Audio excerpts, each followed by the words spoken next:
Welcome back, everybody. Good afternoon. We will now begin the last session for this workshop. The session is titled After Neoliberalism. So some very interesting topics on public policy coming up in the light of the role of the state, global fiscal inequalities, and modern monetary technology. I am Aashima Sinha. I am a research scholar in the Gender Equality and the Economy program here at Levy Economics Institute of Art College. And I'm very excited to have you all here. Before we start, a brief note on the logistics for today. So this session will be 2 hours, 15 minutes long, and we will have all the speakers speak first, and then we will take questions after that as we are following this morning. I will signal you all 5 minutes before the end time, so it's a 25-minute presentation. After all the presentations, we will open the floor to the audience. So our first speaker is Professor C.P. Chandrasekhar, who is a senior research fellow at the Political Economy Research Institute, University of Massachusetts-Amherst. His talk is titled The State, Finance and Neoliberalism in the Post-2008 Era.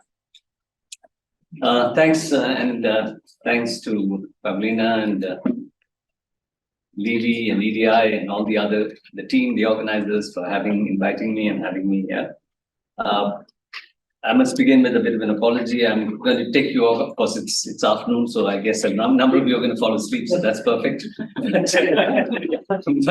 but I'm going to go off on a little bit of a tangent, doing something a little more general, perhaps. But was brave enough to do that because I was encouraged by Pavlina, so I said I'll do that. So what I want to look at is, if you look at neoliberalism as a regime, there's ever since the Second World War, there's been this talk about an international order, a rules-based order. The whole idea is rules-based, and so it's not only rules-based in terms of politics, which of course increasingly is becoming important in the Asian region, especially in the East Asian region, but it is also a notion that you can have a rules-based order for economics, and neoliberalism was presented, not called it neoliberalism, but was presented as this package which would do this, and it was something which was to be implemented or put in practice in some sense through treaty and otherwise not by organizations like the IMF, the GATT, subsequently the WTO, and so on. Now, for the low and middle income countries, I mean, this was not something that they evolved or generated. It was a package which was handed out to them. Some embraced it, or the elites of some countries embraced it. In the case of other countries, it was imposed on them when they actually went for balanced payment support, let us say, or other kind of support to the World Bank or balanced payment support to the IMF. Now, so whatever we call it, neoliberalism is not a global south phenomenon, but originated in the metropolitan centers of capitalism. So that's something which we have to. So what I thought I'll see if it's useful, if you find it useful, is to study the ideological representation of neoliberalism, the way the term was used in practice in different historical contexts, in particular the early historical context when it emerged, and what it turns out to be in practice. That's what I want to do. Now, I want to do this in a context in which there's some support. I don't know if it's growing, but definitely some support for the view that globally neoliberalism is in retreat. If you go to the south, you wouldn't believe that. But of course, there is this notion that neoliberalism is in retreat, and two tendencies underlie that perception, among others. One, of course, is the argument that globalization is unraveling for multiple reasons. Some of them are because of the low growth which came as a result of clogged supply chains after the pandemic. There's a desire for onshoring and for protectionist support, a kind of insurance against suddenly being cut off from your supply chain because of transportation difficulties or the sudden stop which COVID involved. Secondly, of course, is this idea that initiatives like the Inflation Reduction Act in the US, which was discussed yesterday, that supposedly seek to facilitate the green transition by offering transfers to domestic corporates and tax incentives in areas like EVs, that together with the responses very often from MIFT allies. I mean, government funds for green investments in Japan, tax credits for clean energy in Canada and France, all in some sense a response to say that, listen, you're going to cut us off from your market, and therefore we need to do something of our own in protectionist terms. And therefore, for reasons of this kind, it's argued that globalization is sort of unraveling. And the second, of course, is the response to China. The whole idea that industrial policy is the new tool or new instrument for containment. That's one kind of a line, and basically an area in which this is particularly visible is, of course, in the area of chips. So in October 2022, you had restrictions on the export of manufacturing equipment, which is crucial to the manufacture of chips, and some kind of restrictions on American citizens and companies providing services to Chinese companies. But obviously, a year later, it was felt that even that was not enough because new phones in China seemed to be doing better than they thought it should be doing. And therefore, you had NVIDIA now being told that they can't sell high-performance semiconductors to China to strengthen this kind of a protectionist tendency. So if you see this as a retreat from neoliberalism, then basically, you take these measures as reflecting, among others, as I said, as reflecting a retreat from neoliberalism.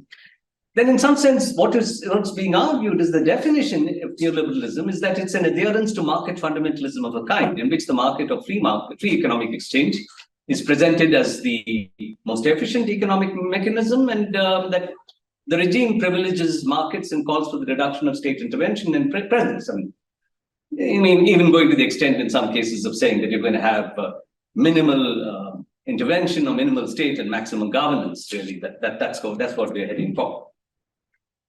Now, and it's also argued that the global recognition of the sort of importance or efficacy of these policies and therefore the adoption resulted in a situation where political borders over a period of time has lost economic salience.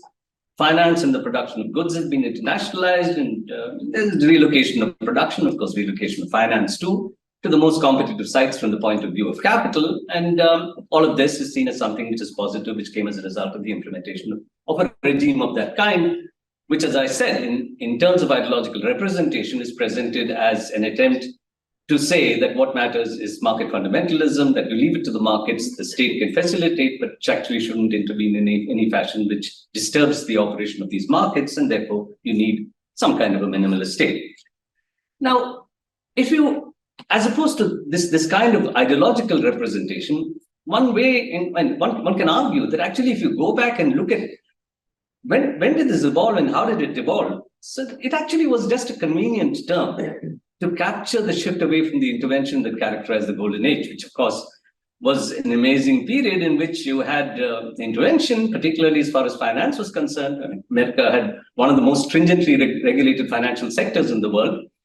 And this was the period in which you had the Golden Age. So even if you cannot argue necessarily because of causality reasons that actually control over finance gave you the Golden Age, the least you can say is that that these kinds of stringent controls over finance didn't actually prevent you from experiencing Golden Age with low unemployment, low inflation, and relatively reasonable growth. I mean, that's about the best thing you can expect from capitalism. It was the most exceptional phase in capitalism that we have seen. So if you ask ourselves the question, what were among the other things the important elements? I'm suggesting that two things which were important in that period was, of course, one, the reliance on counter-cyclical fiscal policy inspired by the New Deal and conceptually by Keynes, which was expected to not merely make cycles disappear, but also generate for you sustained growth. You're not going to have the depression again, and you're going to get sustained growth over a period of time.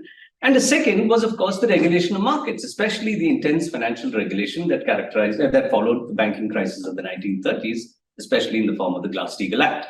So this combination of intense regulation plus the use of fiscal policy was, let's say, among the two pillars, I mean, most important pillars, I would argue, of that kind of an intervention. And neoliberalism was used to capture the dismantling of that regime because at one point of time, that regime could no more sustain the macroeconomic environment, which was necessary for its survival, which is low inflation, along with, but actually, as you actually approach new full employment, for reasons of the kind that Kelleski spoke of, and for other reasons, you ended up with a situation because of the relative movements of wages and productivity in the United States, etc. You ended up with a situation in which you couldn't keep inflation under control. And then, of course, the world environment changed. You had the two oil shocks, significant increases in oil prices. Inflation went completely out of control. And you can't have interest rates control, which is a crucial aspect of Glass-Steagall. You can't have controls in interest rate if inflation is going up because you'll have disintermediation. And if you have disintermediation, the banking system can actually collapse unless you begin liberalization. So you ended up with financial liberalization. And along with that financial liberalization, because inflation had appeared, the argument gained ground that there's too much excessive reliance on fiscal policy, so that we should actually privilege to a certain extent monetary policy to deal with inflation. Now, this, of course, was the convenient way to describe what was happening. I mean, the use of neoliberalism as a term to describe what was happening, at least, when we try and search for an origin. But what was the model in practice if you look at the essence of it? One, of course, we know, and this was being discussed, one, of course, there are open and hidden transfers to capital, as many people have argued, that neoliberalism is basically a class project. It's aimed at engineering a redistribution of wealth and income. It's not an accidental outcome of the development trajectory or the growth trajectory that you actually have increasing inequality. There is a conscious effort to re-engineer the distribution of wealth and income. And accompanying that, of course, is an advocacy of fiscal conservatism, because if you want to actually engineer a shift in income distribution or wealth distribution, then you should actually preempt taxation by a proactive state. So if you have a state which is proactive in terms of fiscal policy, obviously there's always the danger that at some point of time, the state would exercise its right to tax. And of course, if you actually begin to preempt taxation, you'll have to have a cut and redistribute of expenditures, the kind of thing which third world countries have seen in terms of austerity in significant measure in over decades now. So even when crises hit, and the crises actually began early. We had the savings and loan crisis, we had the dot-com bust, we had, of course, 2008, we had the COVID pandemic crisis, etc.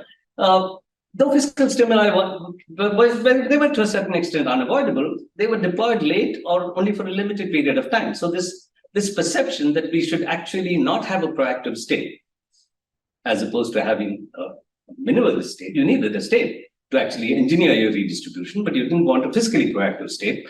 So it was monetary policy became important, and what appears to me as an outcome, this may not have been the conscious strategy of policymakers, that actually the framing of monetary policy, and in particular the use of interest rates and the expansion of contraction of liquidity, was actually a part of the project of actually bringing about this redistribution of wealth and income. It wasn't a project to deal with inflation. It wasn't a project to deal with growth. It was actually a project to actually work this system, move it in the direction of finance in the context of the late 1960s crisis, and then basically try and get the outcomes that you wanted, which neoliberalism as class project wanted. So you saw this fluctuation. So when inflation is the problem, under Volcker and so on, monetary contraction and high interest rates, combined with deregulation, which was going on in large measure. Of course, finally, the Financial Services Modernization Act was what, 1999, but well before that, much of the regulation which is associated with the golden age had been dismantled.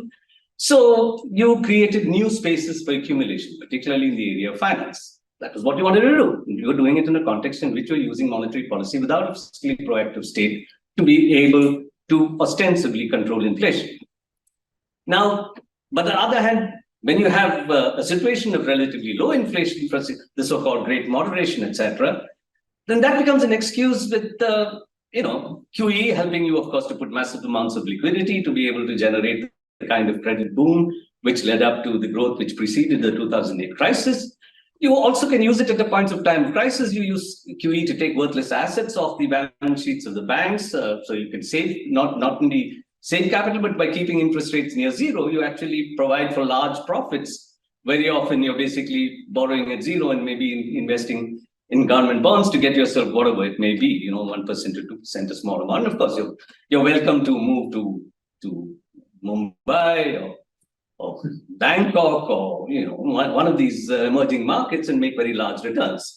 So you actually have this what under capitalism would be bizarre, which is this huge infusion of liquidity and near zero interest rates, in fact, even negative interest rates. And if you're using that kind of an instrument, you obviously over a period of time are going to hit the lower bound and you start talking about some fashion of a negative interest rate. So this bizarre turn in policy, even within the framework of market economy, was merely painted as unconventional monetary policies which were being adopted by the state. So what does this imply? So this implies a misinterpretation of the neoliberal label. First, it's that the ideological representation of neoliberalism read it as a process of returning power to markets as opposed to capital, and limiting the role of the state as opposed to changing the state to actually engineer this redistribution. Okay. This is the line, of course, which is sold to all of us. In practice, state intervention was meant to shore up profits of big business and finance through tax concessions and exemptions, underwriting losses, even direct transfers. and the use of the state, as it were, to retrieve, one, of course, to generate the boom and to retrieve capitalism from the periodic breakdowns. So consider 2008. We know it was engineered by an engineered transfer of income to the top 1%. You look at any income distribution set of figures from the late 1960s, we can see this huge shift in the distribution of income. But deregulation also allowed for a massive accumulation of debt, facilitated by, everybody knows that, originating hold to originate and distribute. That actually meant that growth rode on a bubble. And when that bubble went bust and the possibility of Great Depression, it was stalled by massive intervention. But fiscal conservatism persisted, and this was discussed in the morning by Eva and others. But just look at it. You can see that the extent of the fiscal intervention was much more during the COVID pandemic than it was in the immediate aftermath of the 2008 crisis. It was more gradual, but it was quickly, in both cases, there was a quick withdrawal which occurred. And more gradual after 2008, more sharp, because you don't want a proactive state. You just use it when it's sort of inevitable. But look at the real weapon, both in terms of during the period of the pandemic, you can see that increase. And during the period of the 2008 Great Recession, and of course, after the pandemic, and look at the use of low interest rates. Okay, you can see how it was. It comes back when you need it again at the time of the pandemic. So you use monetary policy to save capital in crisis. Besides, of course, I would argue as a... So what's the meaning of this? That a crisis created by a credit bubble, on which growth ran for more than a decade, generated a new bubble fueled by overabundant credit. And when you have a crisis, unlike the banking crisis of the 1930s, which paved the way for intensive regulation, what you have is the strength of the turn to neoliberalism, which finance got from that turn to neoliberalism under Volcker and subsequently, basically meant that even when crisis occurs, you don't go back to regulation. You actually go back to greater deregulation, as many have argued. And this problem doesn't go away.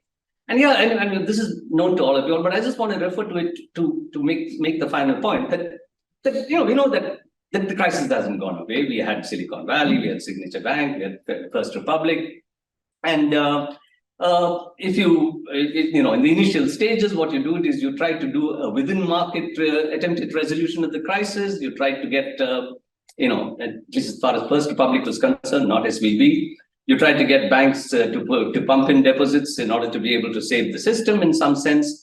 And otherwise, when that didn't work, the First Republic was seized, and as Elizabeth Warren put it, a poorly supervised bank was snapped up by an even bigger bank, and ultimately the taxpayers are the ones who are on the hook. So you socialize the losses of the system. Okay.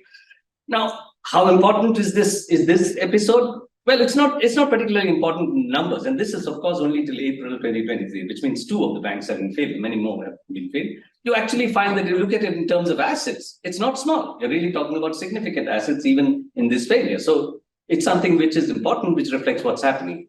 Now, what is the proximate, cause of SVB as we read about it?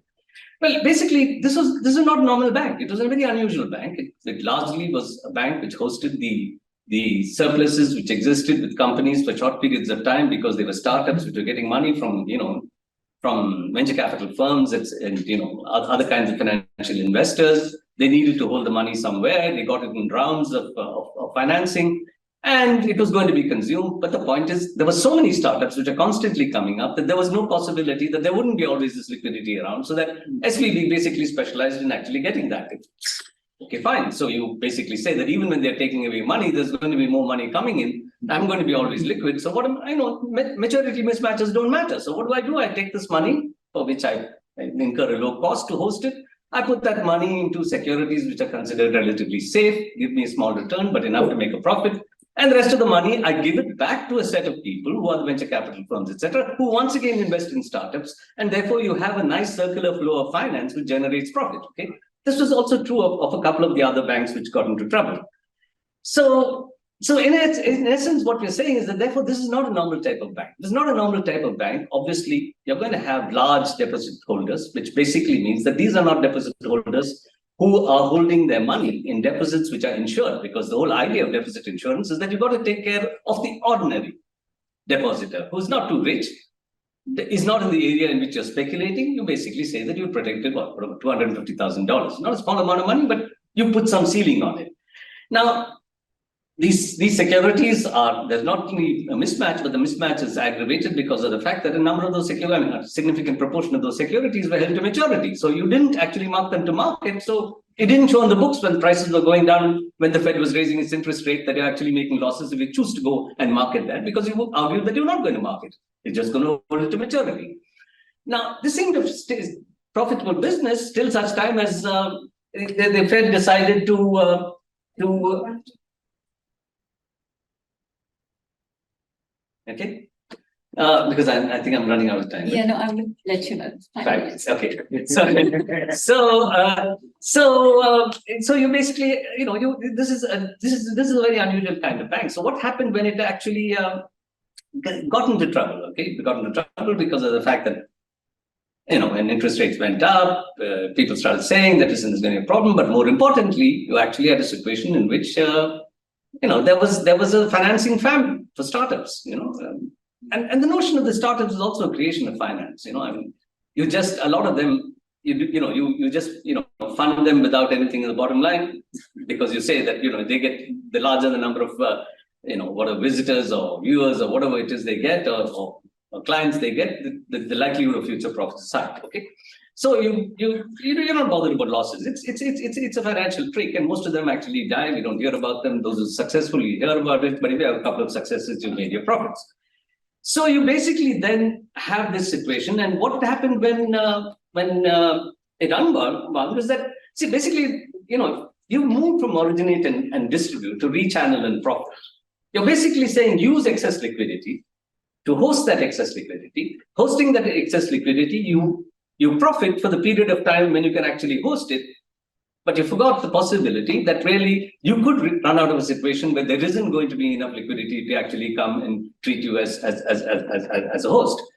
So when the crisis came, what is the unusual response of the US government? It declared that given the systemic dangers associated with the possible turn of insolvency to SVB, it said that, listen, the startup universe is too important for this country. So we can't let things happen in the startup universe, which is systemically damaging. So we are going to protect all depositors. In some sense, you're saying that independent of the amount of money you put in, and independent of the fact that you're not even an ordinary depositor, you're a person holding liquidity because of the fact that you're a startup, a significant part of it, I think 70% or something like that. So that goes against all norms of deposit insurance, which is supposed to protect small investors. Okay, and it's against the principles that the US has always, since the 1970s, has preached on the need to allow markets to work and discipline rogue profiteers. Now, the point is, it didn't stop there. That at some point of time, it said, okay, you've done this to a Silicon Valley bank. You're actually saying you're going to protect all depositors, saying startups, but you can't be too discriminating. So the Fed then actually makes an implicit, or not so implicit, perhaps an explicit statement, suggesting that any bank which runs into liquidity problems because of the fact that there is a decline in the value of the bonds that they hold is going to be protected in some sense by the bank. And obviously Europe and Japan objected because there was this fear of this huge, sucking in sound where all the wealth holders of the world are going to say, let's not only move to the safest currency in the world, which is the dollar, but let's move to the safest deposits where actually you're going to have the Treasury and the Fed protecting my deposits. And so that I'm not even going to lose. And I'm in a safe asset. I'm in an asset denominated in a safer currency. So they objected. And what was the message which came through? The message which came through, of course, was that you're going to violate all of these rules because you're going to use monetary policy in some sense to be able to show up profits. Now, I'm not going to go into all of this detail, but a similar thing happened in the case of Credit Suisse in Europe, which of course was finally, in most humiliating terms, merged with UBS. Price at which finally Credit Suisse was given to UBS was even much lower than what UBS was initially willing to pay for it, because when the Swiss National Bank, after a huge backstop, found that it's going to be unable to be able to protect this firm from going under, the bank from going under, they basically gave these amazing terms to UBS, but it is not that. In the resolution, all tier 1 bonds, which were being issued by Credit Suisse as part of new Basel norms, etc., to shore up capital by means other than equity, were written down. Now, these bonds were meant to be senior to equity, and when their value fell to a certain level, they had to be converted into equity, and holders paid the same as shareholders at liquidation. That was the hierarchy of liquidation, that they came before equity, and you just basically equated them to that. But what you actually did was, using a sort of fine print in the 81 bonds clause, you basically said that they were fully written down, even when equity had positive value. Once again, you're violating a rule of what's supposed to be the rules of order of a market-based system. That's what you're doing. Now, what's the conclusion? That that even the 1970s definition, which was a convenient way of actually dealing with what was happening, that is the shifts which are occurring from the period of the golden age in terms of intervention, in particular the two principal forms of intervention, that definition missed out what finally became the actual core of the neoliberal project, which was to inflate capitalist, especially financial profits in normal times, and save finance and capital generally in times of crisis. That is neoliberalism. But we continue to use this ambiguous word neoliberalism, which at different points of time, given the historical context, has different meanings in some sense. So if we do, because it's convenient, it's familiar, it serves a purpose, so I wouldn't say let's not use it, but in each context, we need to explain what it means and what gave it prominence. There is no one neoliberalism, that it actually is an animal which keeps changing, but with the basic objective of ensuring the redistribution of wealth and income. And in recent history, it has come to mean, among other things, that there are no rules for the predator. Thank you. Thank you so much. So this was a very insightful presentation. Thank you for describing the journey and evolution of neoliberalism so well. We will now move on to Professor Jayati Ghosh. She is a professor of economics at the University of Massachusetts Amherst. And her talk is titled "When the World is Really Not Flat: Global Fiscal Inequalities and Their Implications." Right. Thank you very much, Aashima. It's a great pleasure to be here, and thanks a lot to Paulina for inviting me and for organizing this very interesting conference. I'm glad I'm following on from what Chandru said, because I think that's really the context in which I want to look at this and to consider what it means for the rest of the world in this neoliberal framework, not just for the core capitalist countries. And specifically with reference to the debt crisis, because we know that among low-income countries, more than half of them are either at risk of debt distress or already in severe debt distress. That was in June. It's actually gone up slightly since then.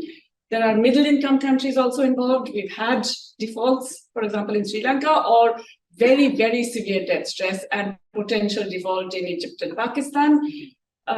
Already 14 default events just in the last 2.5 years, and across many different regions, which compares with 19 defaults in 2 decades. So it's a significant increase in sovereign debt default. This is not unusual in the history of international debt. We've seen these phases. Yeah, the 1930s, the 1970s, the 1990s. We have periods of some clusters of sovereign debt default. So this is not something that's particularly new. And it reflects a core problem in the international financial architecture, which is something that has been around for a while, but it's accentuated, in fact, in this neoliberal phase. So what's the problem? Well, basically, there is a tendency to structural deficit in the poorer countries, something well recognized when the Bretton Woods institutions were being talked about, right? Keynes talks about it explicitly when he's looking at the need for additional liquidity to be given to developing countries.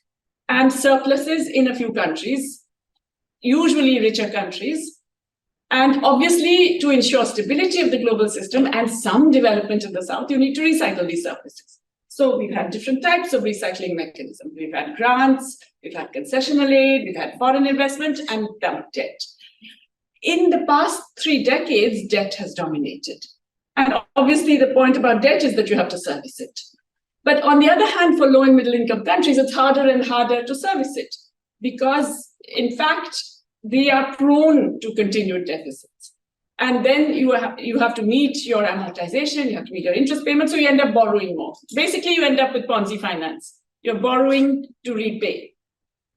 What has complicated matters since really the turn of the century is the dramatic increase in private flows that we did not have in the past as much in terms of the purely private financial markets engaging in resources being provided to low-income countries actually were outside the pale. They didn't get anything. Middle-income countries, this is something that emerges more recently.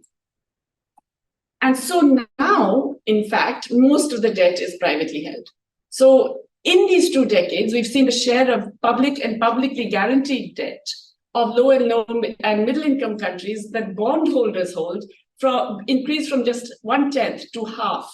That's a really sharp increase in 2 decades. So part of it is because the bilateral credit just stopped flowing, right? The concessional flows, aid, there was always aid fatigue, and basically the Paris Club, which is the typical official aid development assistance, had more or less massively declined in the aid. The balance was made up by a significant increase in Chinese lending. And so now China is the most important bilateral lender for many, probably most low and middle income countries. And obviously the fact that you have so many now different kinds of creditors, public and private, makes debt resolution much more difficult. You have this tendency to hold out among private creditors. You have multilateral development banks who both the IMF, the World Bank, and the regional development banks all say, well, we cannot take haircuts because if we do, we will lose our AAA ratings in the sovereign market, in the markets, and we need to borrow cheap because we need to actually recycle and lend cheap. So they have absolutely refused to do anything that would affect their credit ratings or their perception that it would affect, which means that obviously then the entire burden of restructuring falls on bilateral creditors. And China, as I've mentioned, is the biggest one. Now, this is the context. Why is it that there's this current phase of massive increase in the debtor countries? So we do know one thing, that we've had in the very recent past a dramatic increase in public spending in the rich countries. Yeah. If you look at general government expenditure, this is average. The blue line is the high-income countries, orange line is the middle-income countries, and the low-income countries are down below the gray line. And as you can see, low-income countries barely, in fact, they didn't really increase their spending, even during the pandemic. Massive increase in the high-income countries, more than half of this in the United States.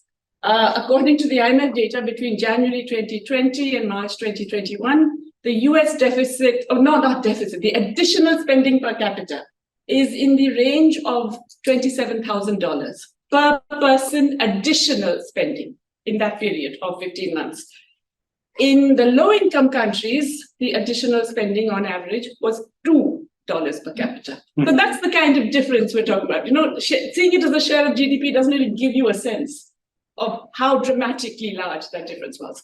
Now, clearly, if you're not spending very much, your economy doesn't recover the same. And you not just postpone the recovery, you're not able to provide social protection, you're not able to provide anything to counter the impact of that pandemic and so on and so forth. So all of those macroeconomic implications persist. Despite that, you find the primary deficit increasing in the low-income countries as well, to a lesser extent, but nonetheless it's increasing because GDP is falling, right? No surprise. So big increase in the primary deficit of the rich countries because they're spending so much more. Less of an increase in the middle-income countries, but nonetheless an increase, and some increase again in the primary deficit of the low-income countries, even though they haven't really spent more. It's just that their denominator has fallen, the GDP has fallen. Nonetheless, and this is the point that I really want to emphasize, if you like, despite this massive fiscal constraint, despite being very good and disciplined in terms of fiscal behavior and not spending more, even when you have a pandemic and when you have this crisis and your economy has slowed down and you have lockdowns and everything, you're still not spending more. Your general government gross debt goes up a lot for the rich countries, on average 123%, goes up a little bit for the middle income countries, goes up even less, It's very, very low. It's less than 50% of GDP. Okay? So really, they have been incredibly disciplined. They have contained their debt to GDP ratios to something which is, unthinkable today in the advanced economies. Nobody would have less than 50% of GDP, public debt to GDP ratio, right? It's really very low. But what happens to the financial markets? Who do they punish? Do they punish all these badly behaved, irresponsible, rich countries who've been spending so much? Well, there's the spread on sovereign debt in basis points. Now, the reason that blue line looks flat is because it's below 0.1 over this period. 0.1 basis points, not even 0.1 percentage, right? It's below 0.1. It goes up, it fluctuates a little bit between, on average. Okay, there might be the occasional country that goes up to 0.2, but mostly it's really, really low, the spread. Look what happens to the group of middle and low income countries.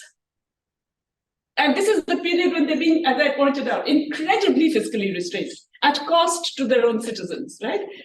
It goes up, of course, massively in that period in the middle of the pandemic, comes down again a little bit when they have postponement of the debt, the moratorium that was announced on debt repayments for a couple of years and so on.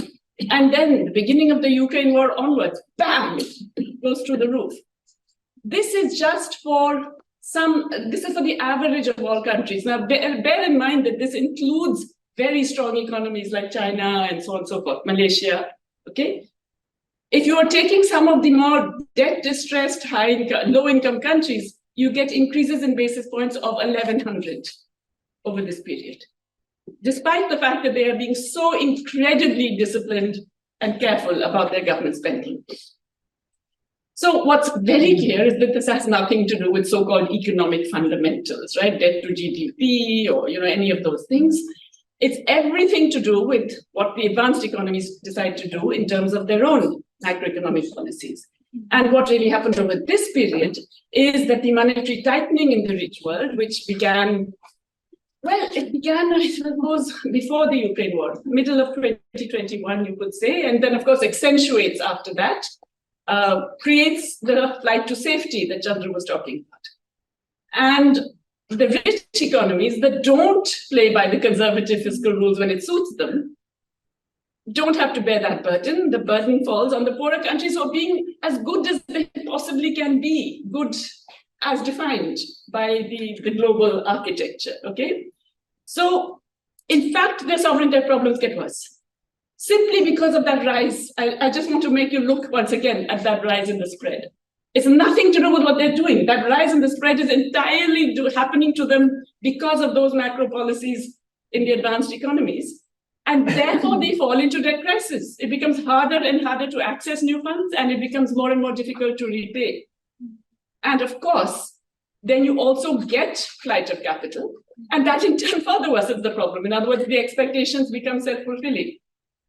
And of course, meanwhile, because you're worried about further flight of capital, you are once again even more fiscally conservative. And so you don't do the essential public spending that you need to even just make your economy stabilize, recover, revive, and so on. And that's why debt service as a ratio of everything increases. Okay, so this is on the left side, this is the graph of debt services to all your foreign exchange current earnings.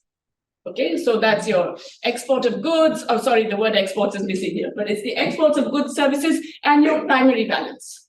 Okay, and as you can see, the debt service is increasing dramatically. For the orange line is the low-income countries, and the blue line is the lower middle-income countries. Okay, and massive increase in the debt service ratio. It's also increasing as a proportion of your total government expenditure. And for the low-income countries, it is now almost a quarter of total government expenditure, the debt service. When they're not spending on anything else, they are really cutting down on all forms of spending. Within that low spending that I showed you already, a quarter of it now is just going to debt servicing. And of course, it means that you can have that much less to spend on essential public spending. So I added up, if you add up spending on health, education, and all forms of social protection put together, So this is the debt service in relation to all of that, okay? All spending on health, all spending on education, all social protection. For the lower middle income countries, it's nearly half. For the, that's the upper middle income countries, it's half. For the lower middle income countries, it's double. I mean, it's 104%, okay? It's more than you are spending on all of that. And for the low income countries, you're spending 171% of what you are spending on all of these essential things. Now, clearly, if you're not spending on health, education, social protection, you're not doing much public investment either, okay? Meanwhile, you have to generate foreign exchange to actually repay this debt. So what do? If you have fossil fuels, yay, you're celebrating, right? Chad is celebrating when it discovers oil because it can actually repay debt. Of course, what that does is that then the G20 debt resolution common framework decides that, oh, well, now you don't need debt relief because now you've got oil and the oil price have gone up and so on. But nonetheless, it massively creates pressure for more bad kinds of fossil fuel investments, brown investments, because you need the foreign exchange. And this affects all countries across the world, all the LMICs who have to actually somehow generate this foreign exchange. It also means that even the smallest shock of any kind will suddenly make something difficult to finance. So even countries that are not debt stressed right now, who are not classified by the IMF as being under moderate or severe debt stress, a very small shock, a climate shock, anything can actually suddenly create difficulties for repayment. And Ponzi borrowing is the norm now. Everybody is borrowing to repay. The thing is, though, that there are all kinds of constraints, and these come from the nature of the animal that I described, okay? In the past, there were these initiatives, right? There was the Brady Plan in Latin America in the 80s. There was the HIPIC initiative in the 1990s, which was for the heavily indebted poor countries. Then there were also the MDR, the multilateral debt relief initiatives. All of them were done essentially by groups of the bilateral creditors. Okay, the Paris Club essentially did this. Yes, they saved the banks, especially the banks that were heavily implicated in these countries. But they left the fundamental issue, the recycling of surpluses and the need for the continued financing, that was unresolved. I think I've kind of already suggested that the G20's common framework has not been a success. Okay, this is a very euphemistic way of saying it's been a complete disaster. Nothing really. I mean, of the 5 countries that approached it, only 2 countries have got any kind of debt relief. The terms under which they've got it are disastrous.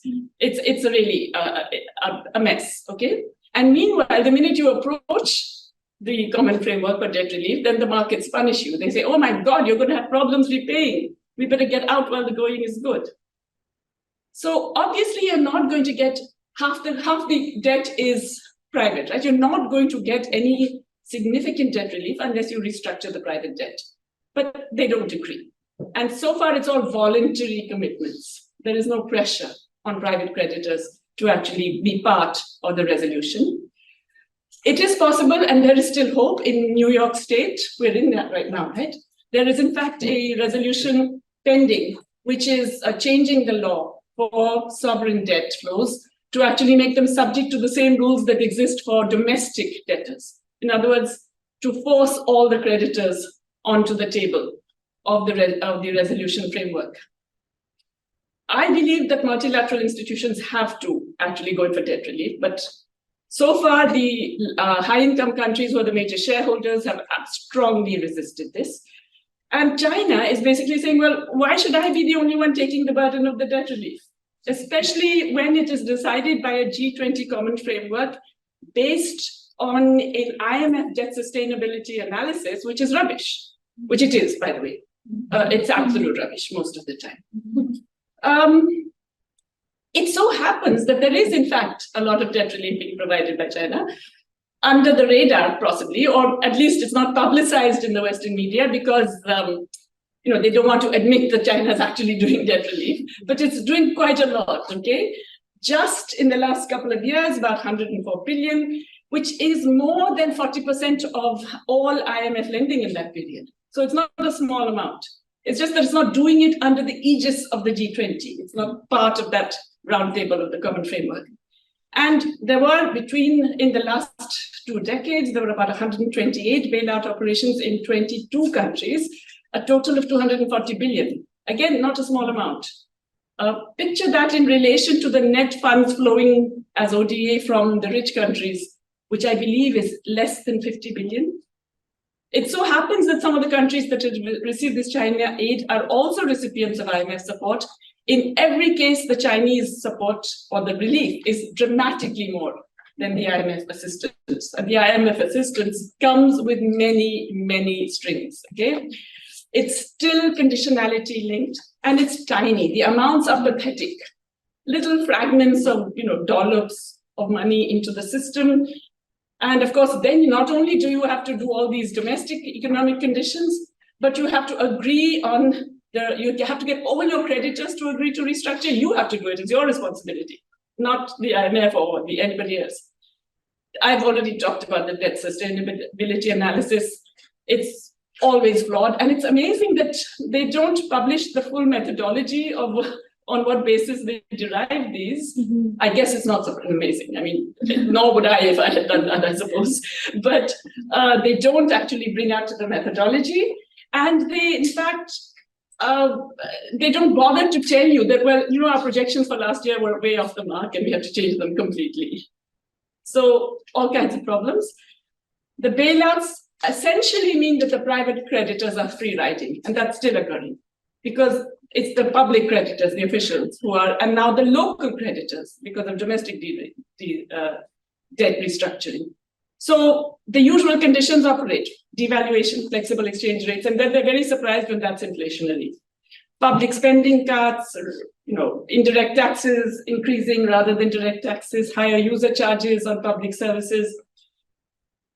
Of course, we know that austerity actually causes debt GDP ratios to increase because it raises, it doesn't raise, it contracts GDP, and it also ends up aggravating structural problems. So the current account deficits also typically widen. But also the IMF has been actively preventing capital controls. They did that in Pakistan, they've been doing that in a number of countries. So they're even not allowing you to somehow limit the outflows of capital. And insofar as you get new inflows, it's basically because of the prospect of privatization and not the expectations of massive GDP recovery. One of the worst conditions is the new one of conflating external and domestic debt. Sri Lanka and Ghana have already had to deal with this. Zambia has managed to resist it, which is an interesting study on its own. But it's a ridiculous thing to ask because, the problem is really that you don't have the foreign currency. That's why you cannot repay your foreign exchange debt. What they have done instead, the IMF, is to say, no, it's the whole domestic debt is the problem. Now remember, in fact, most of these countries have a very low debt to GDP ratio, but you have to lower that whole amount, including the domestic creditors, which means everybody has to take the haircut. It can't just be the ones holding the foreign debt, which reduces the haircut that foreign creditors have to take because you're spreading out the haircut now. So who are the domestic creditors? Well, they're the banks, and there are typically the pension funds. So you can't do it to the banks, you can get a financial crisis domestically, so you hit the pension funds. And this is what's happened in Sri Lanka. The proposal, well, it's now implemented, will result in a 30% decline in the value of retirement funds in a decade. Now, the people who are invested in these pension funds in Sri Lanka, plantation workers, garment workers, some of the poorest women workers, already they have been impacted by massive inflation, dramatic declines in living standards, reduction in public services. Now their retirement savings, which they did not agree to, have also been eroded by this. But the private creditors have a lesser cut as a result. You don't have to do it this way.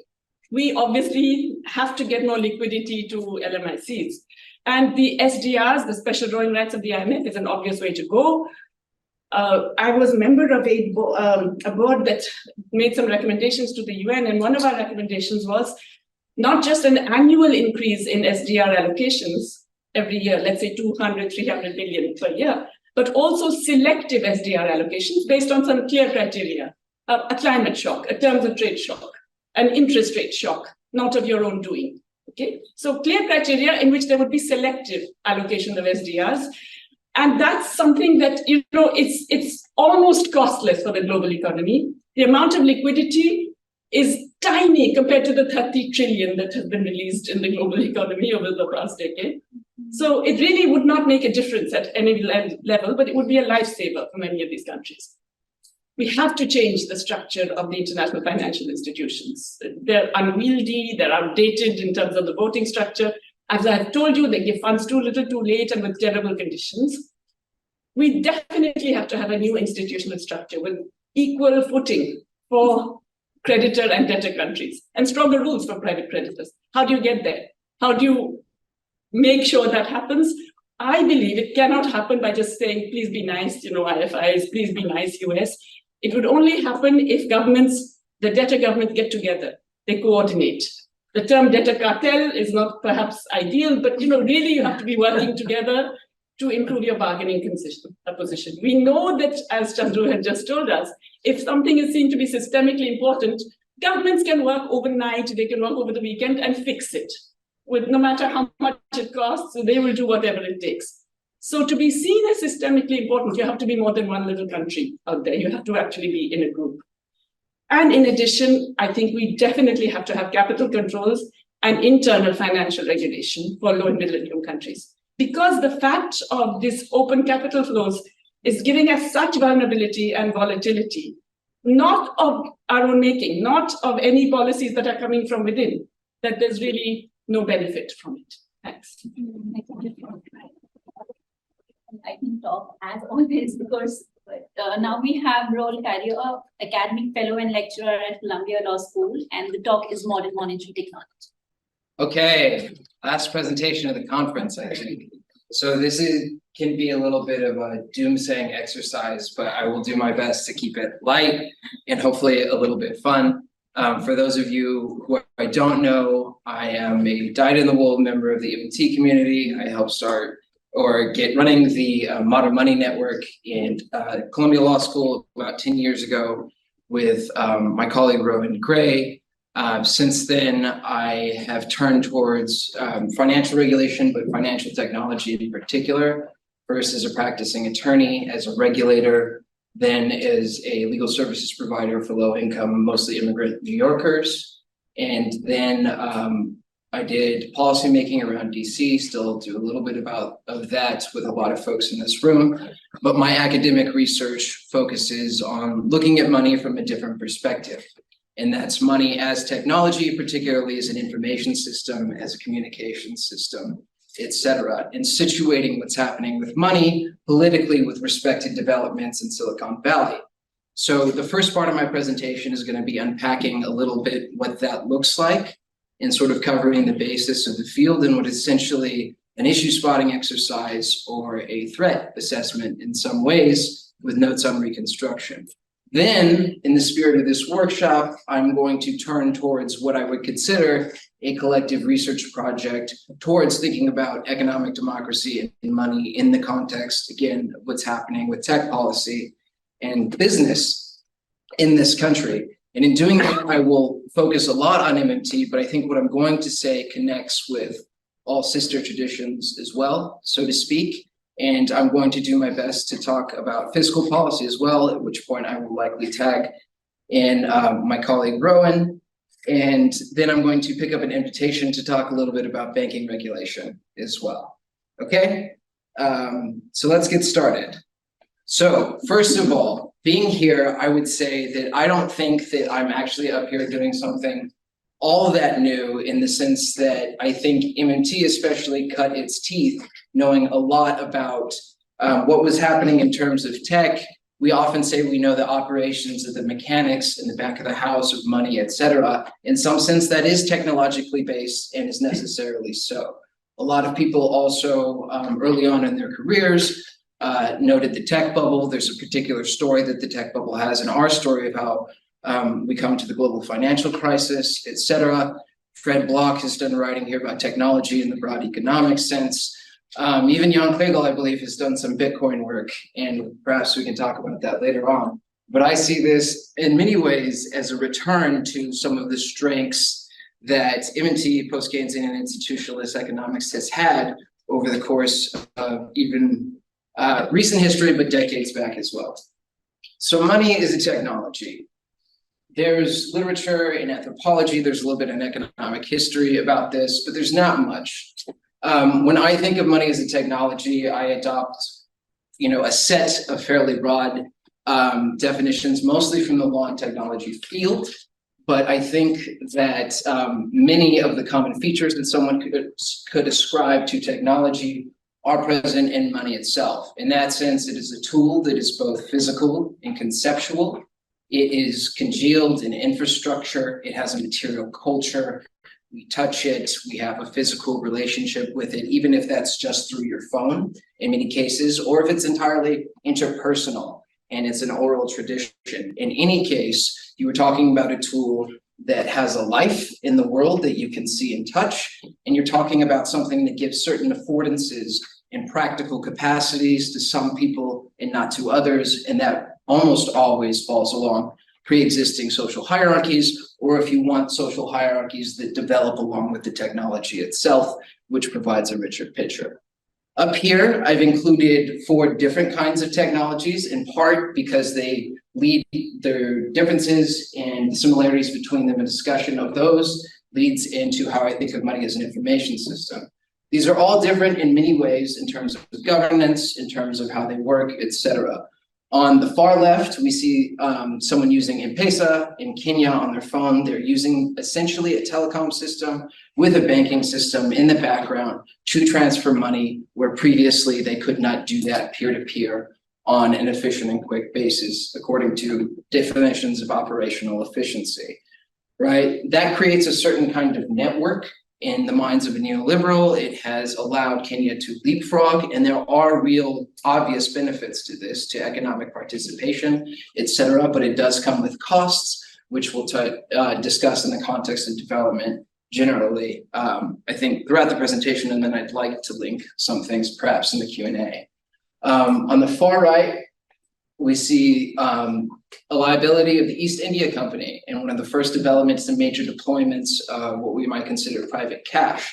But this was also obviously a tool of governance as well. It is a tool in the state in the sense that it's a generic technology that allows anybody to make a standardized payment and to settle immediately and finally upon the exchange of the bill. So it's a cheap way to start getting an economy going. It is often used instrumentally also in the process of colonialism, in the monetary dimension of it, which also includes the way in which money commands and controls labor. So underneath the East India Company rupee, you see wampum from New England. There is a technological component to monetary dispossession in even the North American context.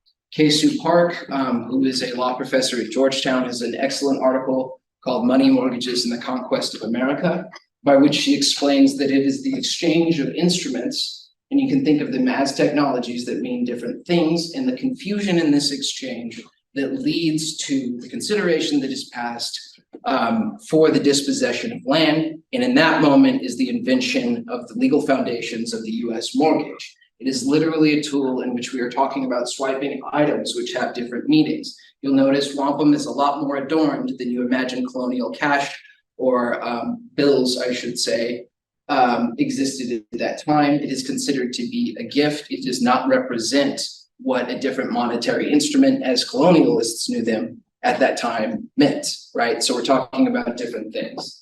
Here in the middle, and I include this particularly for this audience, is a rye stone from the island of Yap. And most folks, especially the economists, know that, all the classic OGs talk about this island. At some point, it's used to talk about the difference between barter and credit money, et cetera. But it also involves an information system. So when we go back to that island, we think that the way that they actually keep track of where monetary value is through an oral tradition. So these stones are placed in various places in the island, and what they are meant to do is be reminders of a particular way that things happen, of how ownership transfers possession. Who gets what is related to stories to these stones. They all hold this story collectively in a community. The idea is that if someone breaks the common story and they step out, they will be disciplined by the group, they will be ostracized, they will be punished, etc. Now, this does not mean that people can't band together in groups and lie. It does not mean that anybody recording the information cannot manipulate the record. It does not mean that it is unchangeable, etc. If this all sounds familiar to you, that's because that's what the blockchain is. The blockchain is that stone right there. It is a story about money that people share on a collective ledger, right? And what they do with the technology is they transpose it onto a new system where you imagine that that discipline can be created by a community, or not a community, a set of strangers across the entire world. And you can see throughout the history of crypto how this idea fails, right? And fundamentally, that leads to assumptions about money that are not helpful when we talk about building things. So public finance in particular, and this is where I'm going to try to lean into the theme, I guess, of the last couple of days, contains an information system that is important for statecraft. On the left, we see from the Andean Empire, the Quipu, where they kept accounting records and started to manage a macro economy, but it was necessary to, again, create money as a technology that was used, and more importantly, accounting in this sense at a collective level for the first time in that region. In the process of taxation, historically, empires have become more complex, and what they need to do is to demarcate the population for economic purposes. For this reason, you often see, for instance, identification, the creation of standardized surnames, co-evolve in context of taxation. You see the creation of households, the enforcement of family law, the slicing and dicing of various kinship networks, in part through the tax rolls. In the English story, this is part of enclosure. This is how people, or I should say patriarchs, move to all being called, hill, because they all lived around a hill, and being called by a surname or a profession that was standardized and put in the rolls, etc. We also see this in Spanish colonization of the Philippines very explicitly. We see it in Jewish immigration to the United States. We see it all kinds of places, but tax is necessarily an identification system, as the IRS will tell you, and they use it to demarcate bounds of citizenship and subjecthood, etc. Property recording, also important to this monetary story. Again, think back to the mortgages. But MERS, I like to joke with people who fight with me that MERS was an excellent fintech instrument in the sense that it automated centuries of property recording and allowed people to circumvent the law with a technological glaze, which is most of the industry today still. And then you have the creation of subjects and demarcation of people, again, through tax.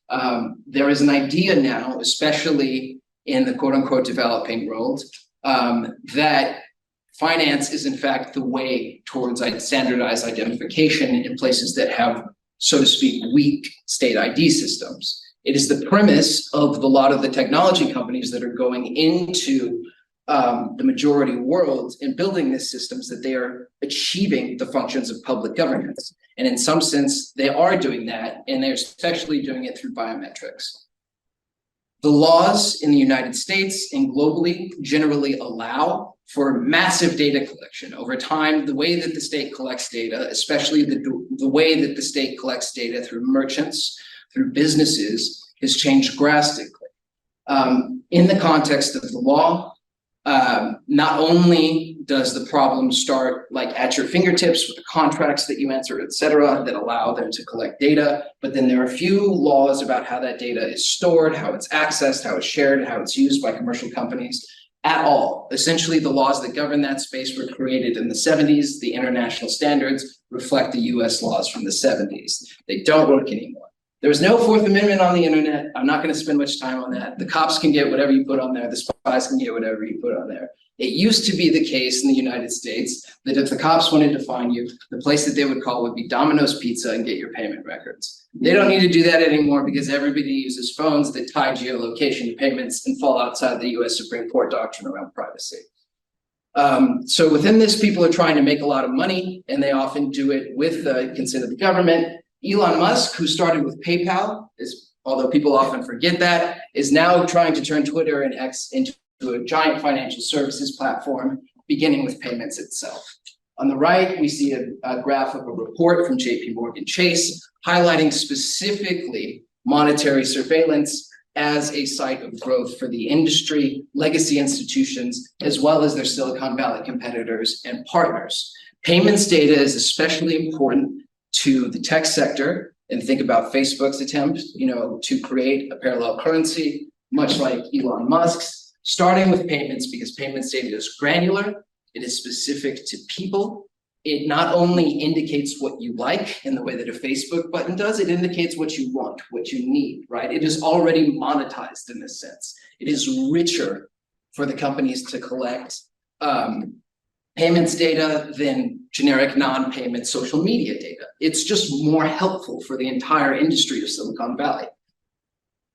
In a sense, massive data collection has always undergirded private finance. We don't have a modern economy without credit scoring. We don't have it without its use in underwriting. We don't provide liquidity. We don't do credit as social provisioning as much as we want to move away from that. You don't have this entire system without the information system that accompanies money, scores, sorts, ranks people as subjects, etc.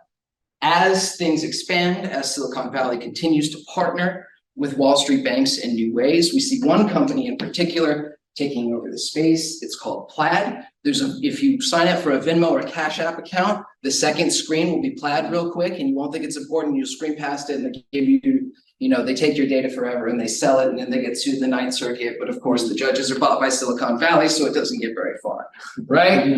Okay, so this is terrible. You have massive data breaches. Security is a massive problem. When you collect that much data, it becomes very attractive to hackers. Roughly 6 years ago, 2 months ago, Equifax leaked information on every adult in the United States, even people under 18 who have shadow profiles that are collected by data brokers, etc. This often proceeds, this data maximization under the promise of financial inclusion, think back to development, helping people leapfrog, etc., etc. But what you often get is something eerie. On the right here is a picture of the WorldCoin orb. And this was invented by Sam Altman, who was part of the OpenAI movement. Indeed, he leads it. And the idea is that you pass it along where, again, people are missing both communications and ID networks, as well as financial networks. It clocks who you are. It's saved forever on the WorldCoin orb and then on the blockchain, right? This is the sort of scary future world that we're living in. May or may not come to pass, this may or may not be popular, but this is the direction where people are heading. And these people are taken seriously by folks in the White House, by folks at the ECB, by folks at the IMF and the World Bank, perhaps especially. So in addition to these consumer reporting systems, we have public money exposes people to data collection by the state, right? Public money, but also all your private bank accounts, et cetera, because there's no legal wall in the United States. They're trying to build legal walls in Europe and India. And in some ways, those may or may not succeed, but generally, under the auspices of national security, governments can get financial data, even if it doesn't involve quote unquote public money. And in the United States, this is all done with the help of Palantir, which will now not only share financial data with national security agencies and with the FBI, et cetera, but with even local cops. The first inclusion of a note about Palantir Foundry, which is its finance platform in legal literature, occurred shortly after Dobbs, because the idea that local cops would be able to access payments data that was held nationally was in some ways, at least practically speaking, a relatively new thing. And, this issue, I think in particular, highlights the problem with having a system that runs on data maximization. And most reproductive justice organizations will advise folks who are using money anywhere near a reproductive justice procedure that might be construed as abortion or something like it, to use cash, to use a gift card from a drugstore if you buy pills online, et cetera. But otherwise, there's total exposure to the data, to the government, including law enforcement. So we are, in a sense, if we don't build a public money system that goes the other way, we're building this whole other thing. Internationally, they patrol for illicit flows, money laundering, et cetera. There is a group of friends called the Financial Action Task Force, which is exactly who you'd expect. It's not a real international body. They just get together and police illicit flows. They obviously missed the biggest ones. For example, Sam Bankman-Fried's fraud. It's a sort of, we get the haystack to try to find the needle situation, and it's not really working out for them, which is a problem with mass surveillance generally, but is particularly present, I think, when we talk about money. Then we have a continued assault on cash, on public money technology that people can use very easily. It's the strongest direct physical link you have to the mainframe of the physical state, right? And that is going away. It's going away at the level of subways, universities, libraries, public institutions, just as much as it's going away in the private sector. In most extreme form, you have extreme dispossession, awful things. This is a book by my co-panelist that I would recommend. Things got very intense with Modi demonetization in India. And I think that that actually shows sort of the apotheosis of this whole sort of ideology. Okay, I've got 8 minutes or so. Okay, great. Okay, so MMT. This is not mine. This is a diagram that was created by Neil Smith in the UK, I believe. And it's just, you know, the old parable of people rubbing an elephant, but they can't see it. And so they all describe it just on the part that they can see and feel, right? And I consider MMT to be sort of a set of ideas, which is important. But as I started the speech or the lecture indicating, we have to upgrade, right? And I'm calling this Elephant 3 because crypto went to Web 3, and I don't want to be a lower number. They have this higher number thing, so we're Elephant 3. Okay? And I'm going to go quickly, just some familiar territory, and give you examples of what's happening in the tech sector. Again, this is an invitation to a collective research agenda, as well as a message that please, if you are just starting your career, for the love of God, like, come and help me. I'm especially not an economist, and there are a lot of things I can't figure out beyond structural dynamics, okay? So some of our basic ideas here: neo-chartalism, functional sovereignty.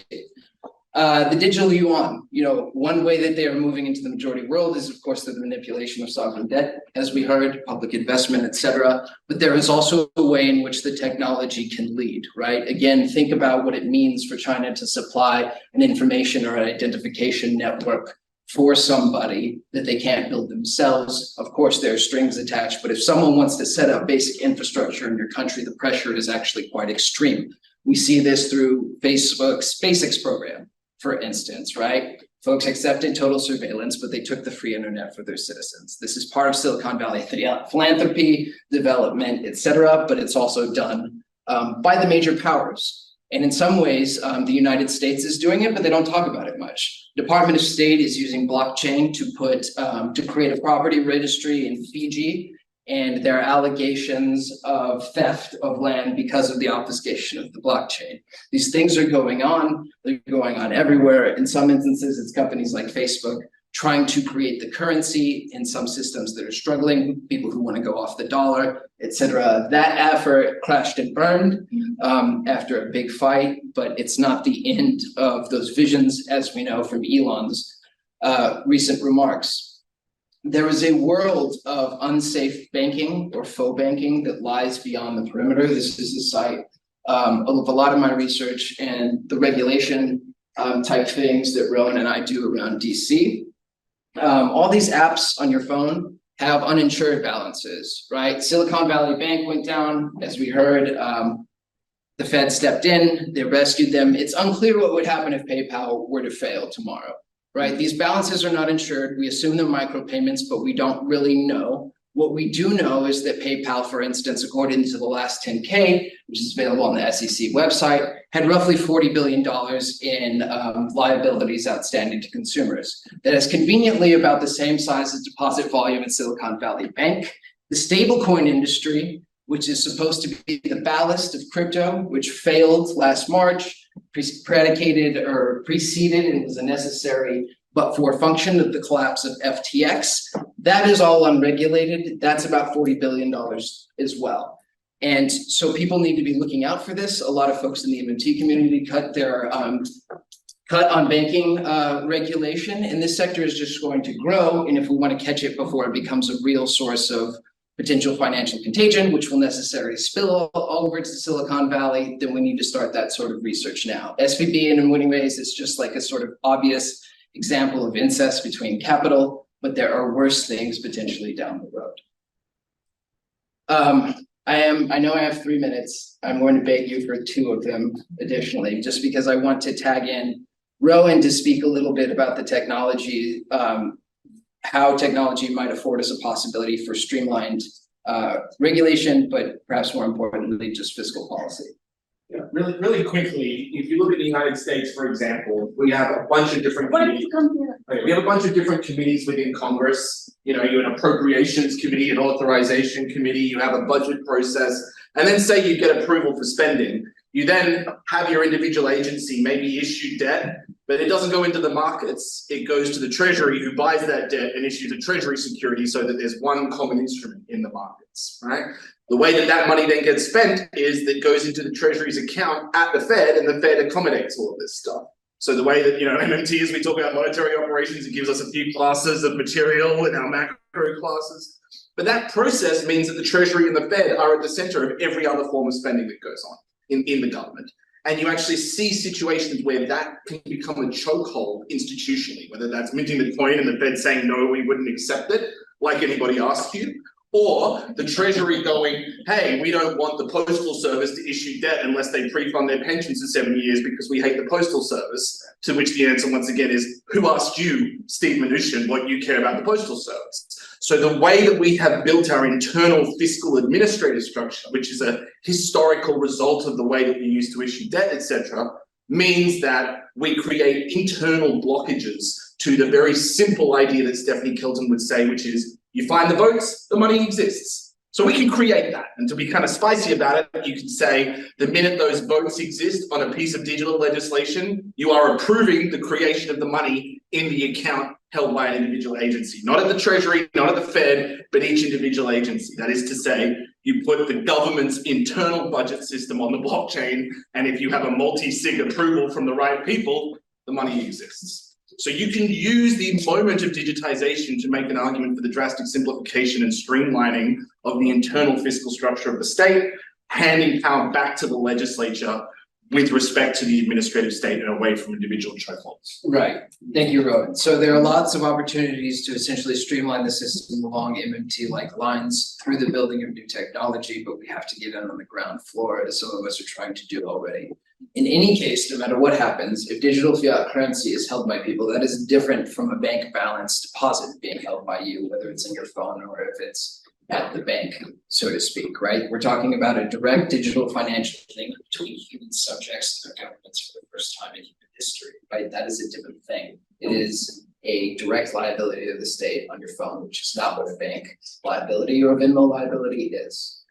There's a whole discussion to be had about the job guarantee, and I'm sort of, maybe we can have that outside or whatever people want to talk, and what our position is and how we contextualize it in terms of what's happening in AI and automation and surveillance. I'm going to mostly skip that for now, but again, hopefully later. I would fold that into a broader conversation that, MMT does have to get a stance towards datafication because public money is, again, necessarily technology and an information system.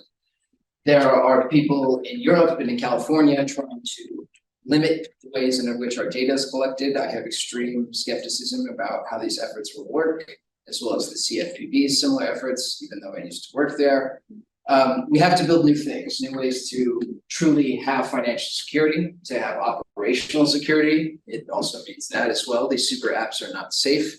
The entire financial system, Nathan and I like to joke, lies on the back of programmers who learned the COBOL language in the 80s, and who knows how long they're all gonna survive, right? So that's terrible. Rowan and I have all these ideas, and some of you may be familiar with the eCash Act, et cetera, in creating a pluralist monetary regime in the 21st century. We worked very closely with Representative Lynch, who was formerly the head of the United States House Financial Technology Task Force, to try to get these up and running. But the idea is that we need to think about the format and the design and the technology and the hardware and the software of what public money actually looks like. We are fighting war at people's fingertips for people's attention, for better or worse. but we also have to think about how people can participate in an increasingly digital economy. There are a lot of trade-offs involved, but I think that's, sort of our task. The way that things are going right now, public financial technology will develop in the context of the support of industry, certainly Silicon Valley, but also the national security state. The White House released an AI memo a few days ago that doubled down on their general relationship with the national security state, in the sense that they aren't going to do technology policy without that partnership. On the other hand, people may strike back against what we consider to be broadly neoliberalism in this area. On the far right, we see the dream of Bitcoin City in El Salvador, and which has not come to pass, but is nevertheless seemingly still popular, is an alternative to dollarization, theoretically, and is a way to break the back of US capital. On the left, we see a different effort in response to quote unquote neoliberalism. This is the picture of an interview that those folks did with Andres Arauz, who's attempting to build a clearing union in the global south, but he is himself a fintech person. And part of his effort to essentially do immunity to the balance that he could at the Central Bank of Ecuador when he was running it, and was to create a public fintech infrastructure. The IMF came down on it, our friends at FATF, the money cops came down on it, but it does hopefully offer somewhat of a starting vision of how we can use technology to improve public money in the future. Thank you. Very, very impressive, and I haven't been in touch with this line of work, but really looking forward to read more on this. Thanks to all the speakers for the thought-provoking presentations. Thank you for coming here. I think we already have numerous policy issues to rethink and reevaluate, and I would now like to open the floor to the audience for questions. I'm sure there are many. So yeah. So my question would be concerned to Mr. Chandrasekhar and Jayati. I was also one. It has been a lot of time I've been wondering about this case. That after Keynes proposed his arguments about the attainment or assessment of the viability of the price stability and the full employment thing, his last work was actually about the global financial architecture of the whole system, which he proposed the IMF or the World Bank thing. But then his main plan, which was the Bangkok plan, was not actually implemented on that system, but rather the US hegemony or the US currency was used as a backing of the world currency system. But given that not all countries are geographically blessed, and given the geopolitical tensions that we have in the global south and other countries, do we really think with the current or if we don't assess the viability of the Bangkok plan, we could give enough fiscal space to those global south countries to actually improve their economic growth and improvement? Or since the IMF or World Bank, if we say that they are usually favoring the advanced countries or economies, what if the global south come up with an initiative to actually create a global south financial institution that could actually provide the liquidity and ensure this transmission of surplus and deficiency of liquidity between those countries? Since most of the indebted countries are from the global south, and putting these austerity measures and other stuff actually worsens, and it actually leads to the reinforcement of this recycling or just that vicious cycle that they're actually going. My question is, why isn't there this huge appeal for assessing the viability of any other system or modifying the Bangkok plans of Keynes as an alternative to the current global financial structure? Or if there is any effort on the global south side to create such kind of financial institution? Yes, you can. Yeah, thank you so much for this really powerful panel. I would be curious, because I think that's really like a bang at the end of the conference, whether you see any kind of specific organizing strategies, both in terms of debtor cartel, but also I mean, the thrust of your arguments sort of converged on, political mobilization, and I think quite academic, although it's about public policy here at our workshop. So when Jayati in your talk, you said, so I mean, why, I mean, it should be a better cartel, but it's not happening. So what is your experience and what are your ideas of making it happen? Because I think very much what you're saying. And Raul, I mean, you're appealing to all of us to join sort of the fight, but it's a very fragmented fight in a way. We all know that. What is your sense about organizing possibilities for the future? Because I think that's really crucial. Okay. Take this one. Can we take her first, please? Yes. Yeah, please. Yes. Okay, that was super fascinating, and I want to pick up a theme that was implicit in Chandra's argument, became more explicit with yours, Jayati, and then full on, we get a whole treatise on it, which is from you, Raul, and this idea of the safe asset, right? I think implicit in the story about neoliberalism is perhaps, you might think it differently, but an overproduction of safe assets, maybe a lot of safe assets in the Anglo-American center, and that is promoting a kind of secular stagnation. With Jayati, we get the other view from the global south about the acute shortage of safe assets and what that's meant for money shortages and the debt distress. And then with you, we get, Raul, we get this other story where you building this question about the nature of safety or safeness. And I love this exposition, and I've seen it in European macroeconomists who do, money as tech, but they're very apolitical. I don't want to name names here, which feels great in the post-Keynesian influence, like Europeans, right, who totally depoliticize money as technology. And, power to you, you didn't do that. But my question to you, and this, comes to your theme as well, which is the idea of what you also mentioned, the bank or the SDR, and now the ESDR. And then the question about, we're dealing with a global financial hierarchy which is incredibly centralized, concentrated. So how do, to you as well, are you looking at decentralized networks, or how would they work with this idea of the Fed accounts, right? So how do we build out those structures, the ESDR, right, or your own form of, I would love to hear more. So your commentary, perhaps on safe assets. I know it's not a specific question, but feel free to comment on any aspect. Okay, thank you. We'll take this last question in the round and then. I have a question for Jayati, and it goes a bit in a different direction. But on what you showed on the external debt and the points you make that are an external thing is priced based on what rich country banks do. But I was wondering, what are your thoughts on how the line is getting blurred with external and domestic debt on, in this world, as you said, without capital controls, when the domestic debt is owned increasingly by foreign investors? How do you think that kind of blurs the line and kind of is causing also an issue that we have to start thinking of the domestic debt also as a similar problem as the external debt, especially where there's also ISDS protections in some cases. So it's we can't even do domestic restructuring anymore. Thank you. Thank you for the questions. We'll, I think, take some responses for now and then get back to the next round of questions. Start the other way. From Raul? Okay, let's start with Raul. Oh, I was hoping to follow because I think my response is actually maybe situated within those two. Okay, maybe Jayati, do you want to talk? All right. Should I come there or is it okay here? Yeah, If you find them. Okay, yeah, no, thank you. These are very fascinating and tough questions.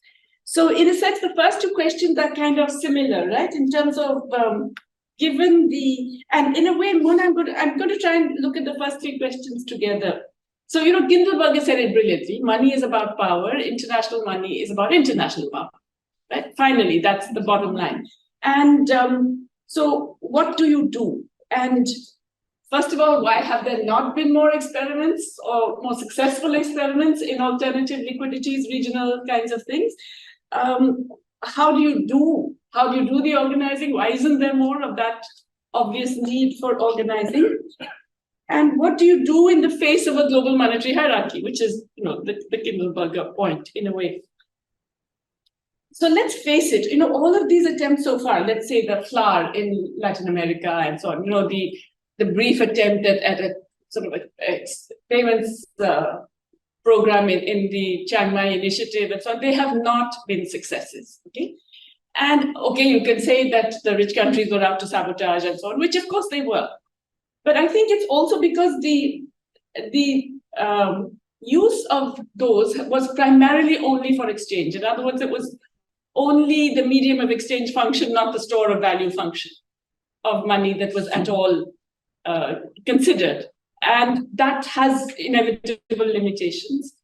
But we also find that all of these attempts, including for setting up not just the payments arrangements, but even the sort of the regional banks, etc., they end up following the template of the World Bank or what the other development bank, the regional development banks set up by the international institutions. They're very much following on that.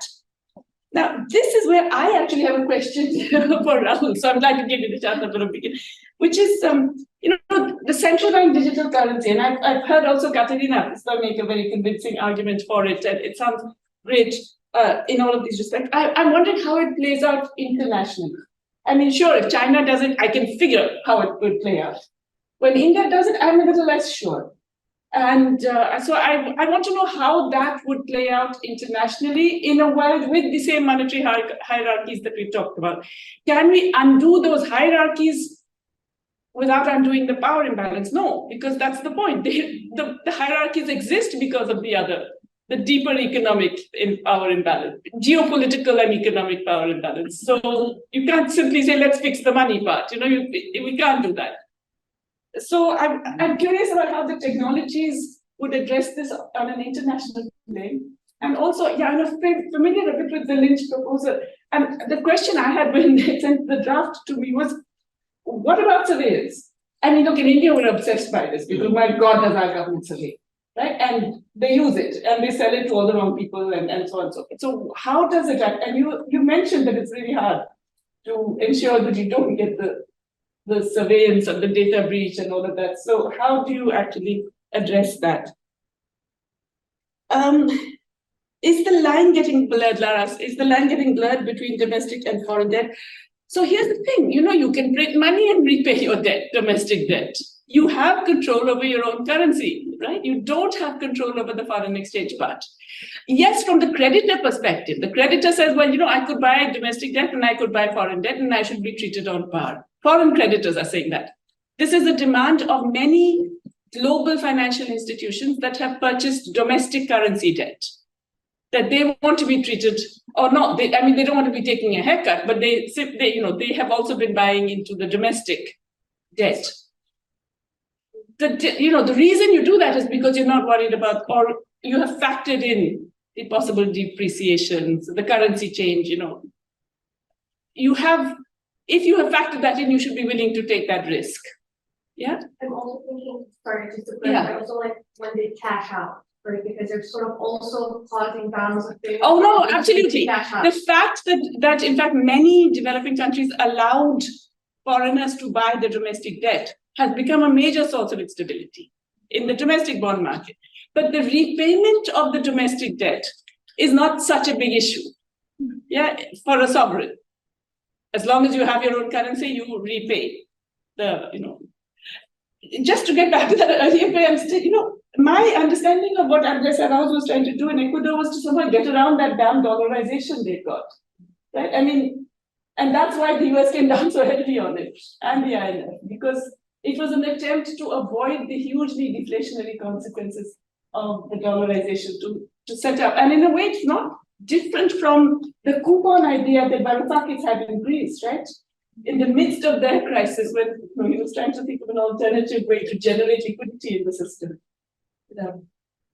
Sorry, I know I can't answer these questions because, I can't. That's global power, right? We can figure out how to fix it. Okay, thank you so much. Yeah, just one of these alternatives. It's not that there have been no experiments of different kinds, besides the debt cartel, which of course is a much more difficult thing because it will bring countries to the finance ministers over to the table and get them to agree on a common template with which they're going to use to negotiate with the IMF or with the debt, the bondholders or whatever it is.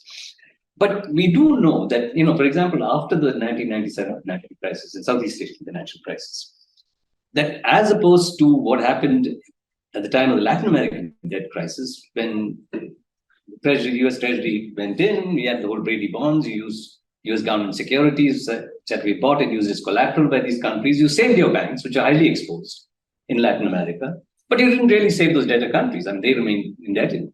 But in 1997, when the crisis occurred in Southeast Asia, US wanted a role in the resolution through the IMF, but didn't want to put any money into it. So all the money had to come from Japan principally. And so the Japanese decided that, listen, they don't like because they were exposed in multiple ways in Southeast Asia, because Japan had got hollowed out after the appreciation of the yen, and therefore they were not merely financially, but also in a manufacturing sense, hugely exposed in Southeast Asia. So they said that this IMF thing is not going to work for us. So they demanded the setting up of an Asian monetary fund. Sakakibara, who was then an advisor to the finance minister, said that, listen, we need to have a separate monetary fund because we need our own way of resolving this problem. There was a Hong Kong meeting in which, as observers or guests or whatever it is, the World Bank, the IMF, the US, they were all there. And they were very clear. There's no way, because they said this would undermine the power of the IMF. Now, unfortunately, post the wars, you ended up with a situation where the world is multiple divided and dependence on the US is very different. So Japan, while it wanted to do this, can never take a position against the United States. So it agreed that it will drop this. Then what you got was the Chiang Mai Initiative. The Chiang Mai Initiative, and then of course the Chiang Mai Initiative, plus it's gone through many rounds, was absurd, because basically what you said is that there's a certain amount of money which different countries with hard currency surpluses would put in. If you want to get money at a time of balance of payments difficulties from the Chiang Mai Initiative, you got a minimal amount without conditions, but beyond what was a minimal amount, if you wanted to get more, you had to be in a program with the IMF, subject to IMF conditionality. So basically, countries said that, listen, if I'm going to take money from you and have to go to the IMF, let me try some other things. And like South Korea went to the United States directly, had a swap arrangement with the US Fed and got its currency from there. Now, therefore, I think, other than for trying to work out these kinds of, the big thing is to look at which country has the foreign exchange surpluses outside of the United States and Europe to a certain extent, and Japan to an extent that they will be. It's China. And China has been building a range of currency swap arrangements with a large number of countries, has come in at crucial points of time, helping, because they're so engaged with trade that even if they give you yen, it still releases dollars, because you can pay them in yen, you release dollars to say that I've shored up my reserves, So I think Argentina's repaying the IMF in renminbi. Yeah. So you basically, and so I think there are two levels of the alternative. One is to this long-term hope that countries would come together despite the fact that there was Japanese colonialism in China, and Philippines and the other Southeast Asian countries are very worried about what China is going to do and so on and so forth. So it's going to be difficult, but we need to think of which countries have the balance payment, hard currency surpluses, and agree to them having the benefit of being a local or a regional United States. I mean, that's the only way you can go if you want to get out of a situation in which you don't get trapped within the IMF. That's the way I look at the alternative. Overproducing safe assets, and I mean, you all know more about all of this, but I think that I don't know, listen, do we have to believe that what people say they're doing is what they actually believe they're doing? So do we have to believe that the Fed believes that it actually is using monetary policy to actually tackle inflation? I mean, maybe the Fed is an agent of international finance, or American finance. So maybe creating excess assets is a way in which, in a highly financialized world, you find ways of creating the sequential bubbles which will generate for you a certain degree of growth, because you ride on a bubble of one kind or another. And whenever the crisis comes, you use the same process of generating what you call, overproducing or whatever it is, safe assets in order to rescue the country from a crisis.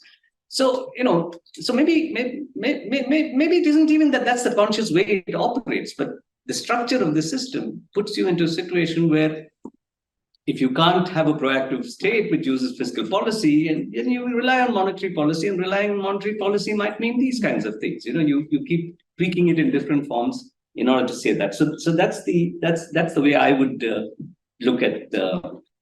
I mean, but as I said, you all follow U.S. monetary policy much more than I do. So Yes. No. Okay, great. I sort of want to go down a deposit insurance rabbit hole, but I won't.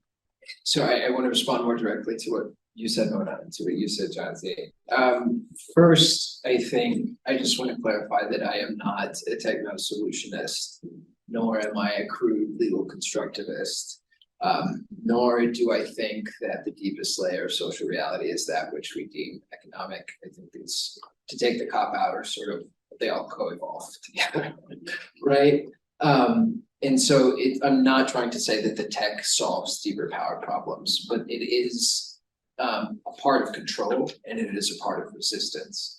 And so to bridge to the actual technology under discussion, I wish I had more time with the final slide. Maybe next time timing will be better.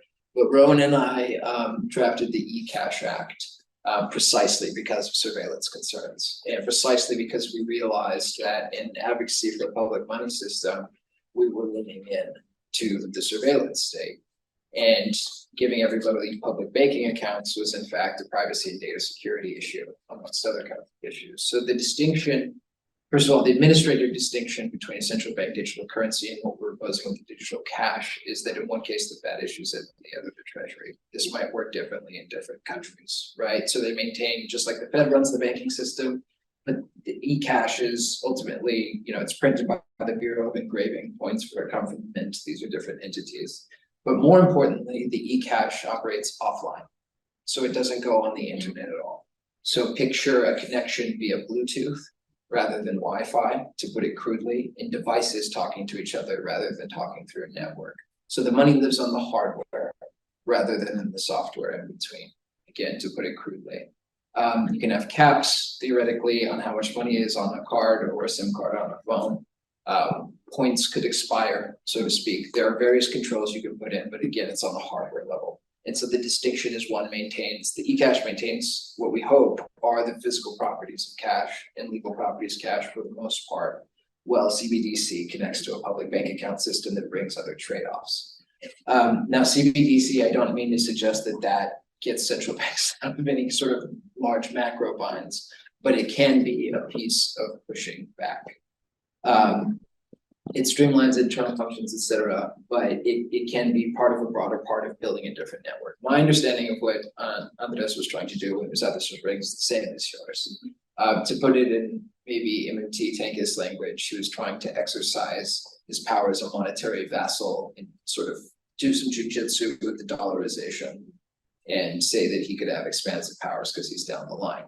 But this was tied to a broader vision, a social vision of money, in which he would put it in people's hands and in their phones, and this would be a new parallel currency, and he would gain popular will, and this would be a definition. In many ways, it did succeed, which is why, exactly as you said, IMF came down, FATF came down as well.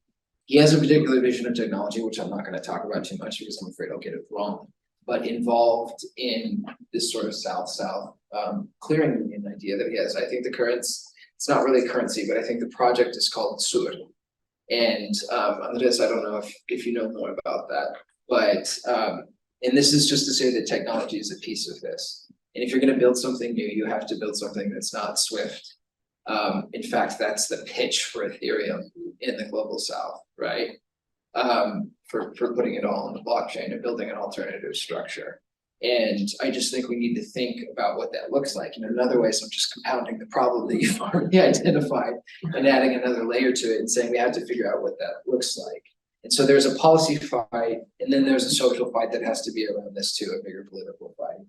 The most resistance that I see on a political level is one, people saying we don't want to use someone else's money, sure, in the sense of dollarization and the denomination of debt, et cetera, but also in a very literal sense.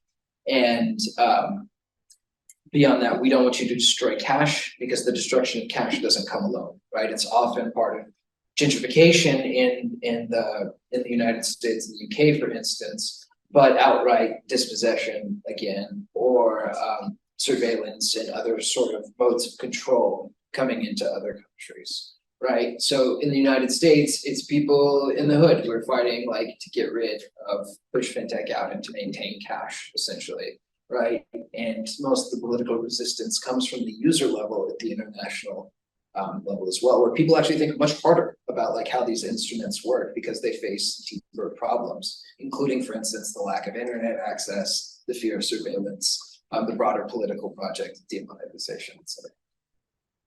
Thank you. Any other questions? Yeah, more of a comment or follow up than a question, but just two things. One, to your point, Jay, if you have a account-based ledger system where everybody's got an account, one of the things that's very easy to prevent is counterfeiting, because you can see all the amounts. If you have individual pieces of paper or coins or a digital balance on a phone, the risk of counterfeiting goes up. But then it means on the other side, to surveil, you need to monitor each individual transaction individually. So maybe you can get them by installing surveillance software on their phones or things, but when it comes to the transactions, you're not creating one single settlement system, and it's that way you can sort of put a tracker on and see everything. And that's what a CBDC represents that we are trying not to. So there's a trade-off technologically between other forms of integrity to the system, but we think it's worth it. And I think with Andres Arroz in Ecuador, the comparison to me is the PIC system next door in Brazil, right? They create a public payments thing there. It's mostly a consolidation in the banking industry, but it like overnight takes over as the dominant kind of payments interface at the retail level. So if we do that from a public perspective, it's either a database or it's not. You know, I mean, it's either a surveillance machine or it's not. And that's the road that we are facing right now and trying to make sure we go the Arus way, not the Brazilian way. That's so interesting because India is exactly, in fact, India was the sort of inspiration for Brazil. Right, UPI, which has been quite successful in sort of internally streamlining the banks on the back end. And the only one other thing is Timona's question about how does this work with international power. I owed Kai and dropped the ball on this, a paper about how you could use complementary currencies in Africa plus like mobile money as a way of thinking about the swap line network logic that we're building out internationally that we could apply internally downwards as well as horizontally. So the short answer is I'm behind it, I'm sorry, but like there is I think to the extent that the swap line network represents a new way of geopolitically aligning, we can think about that within currency unions, etc. And one avenue to build that stuff is the fintech angle. And I think that was one of the disappointments of Erasmus, like if the SOR became a trade vehicle currency rather than that swap line, it got lost in the process.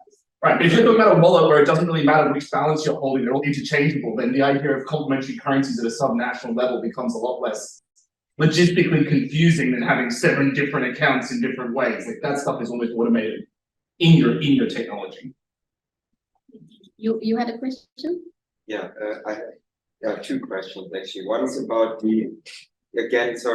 the conflation of internal and external debt, and I think it makes sense to keep them separate, but I think the rationale for conflating them and also reason why it makes sense to think them together is simply through the foreign exchange level, right? Like your internal debt impacts your relative levels of external debt through the exchange rate, right? Which in turn also relates to imported inflation through the exchange of goods and services that you have in cross-border transactions and so on, right? So in a way, because you are operating in an international system where your currency is not the main currency, right? You are running into issues with your domestic debt as well, even though technically on your own, you don't have an issue with paying it back as a sovereign, right? So I was just wondering what you would make of this. And the other point was relating to the neoliberalism definition. I really enjoyed the presentation, by the way.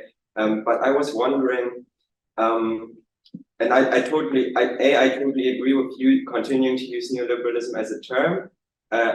I also think that, there has been a significant break in the late 1970s, definitely in the 1980s, and then also the different eras, so to say, that you sketched out.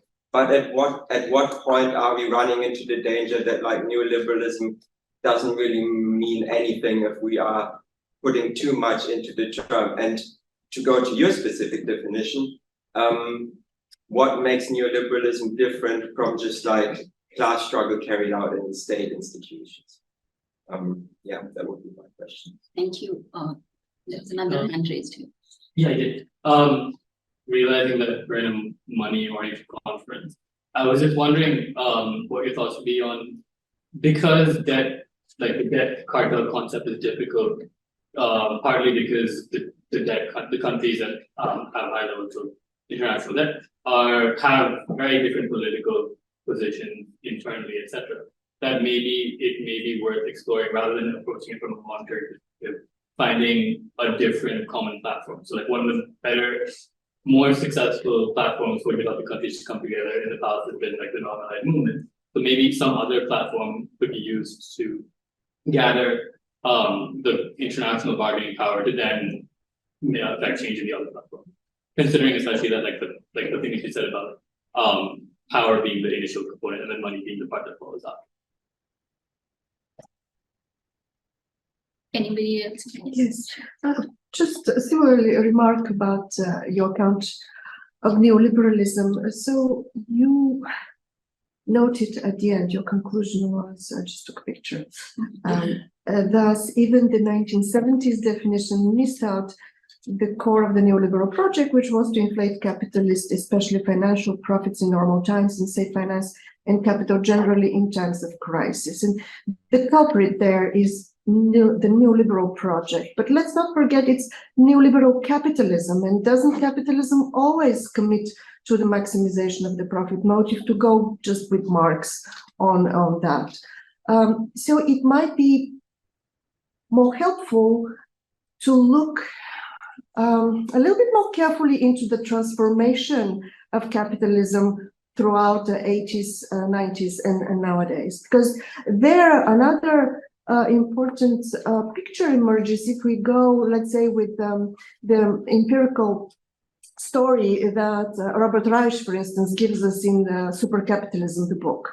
There, as a result of deregulation of product and labor markets, privatization of public assets, but also with the state imposing very carefully antitrust law with its commitment to competition. So it created dramatic competition that broke down the great companies, the monopolies that dominated up to the, after the Second World War, the masters of industry.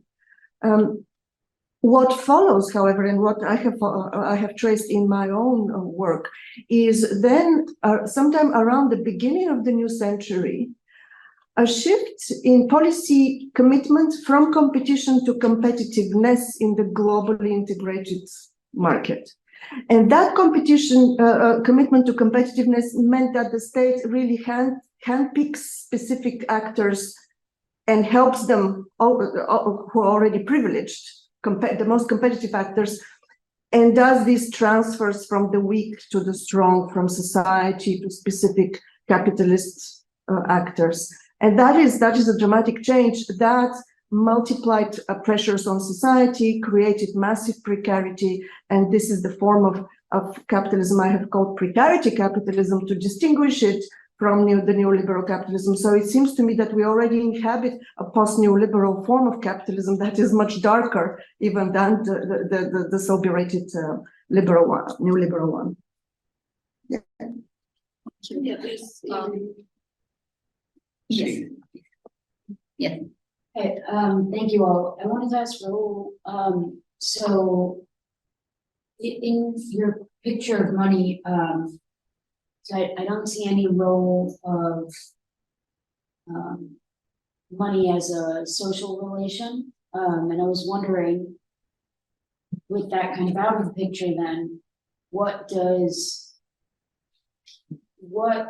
eCash do, or how does it affect distribution, and what's the role of class struggle? Because to me, at least on the surface, I don't see one. Oh, thank you. I think. Well, I don't know. Okay, sure. Okay, Chandra, you had predator on the very last slide, and during your discussion, I was thinking about the parallels to Jamie Galbraith's book, The Predator State. So I was wondering if you put it there. On the spread, I think I might have missed the definition of what spread you were measuring. But if we're talking about the rich countries, so we know that the central bank determines the interest rate, and therefore the deficit and debt ratios have no impact at all on the interest rate on treasuries. If we're talking about the low income and middle income, then there are a number of different factors that would go into determining a spread. So one would be central bank policy and reactions to the Fed's policy. So we need to separate those two things out. And then another is, as was said several times, domestic currency, foreign currency debt.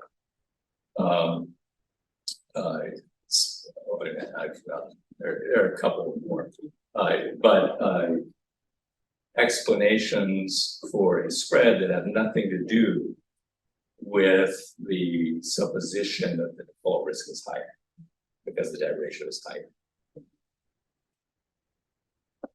What did I forget?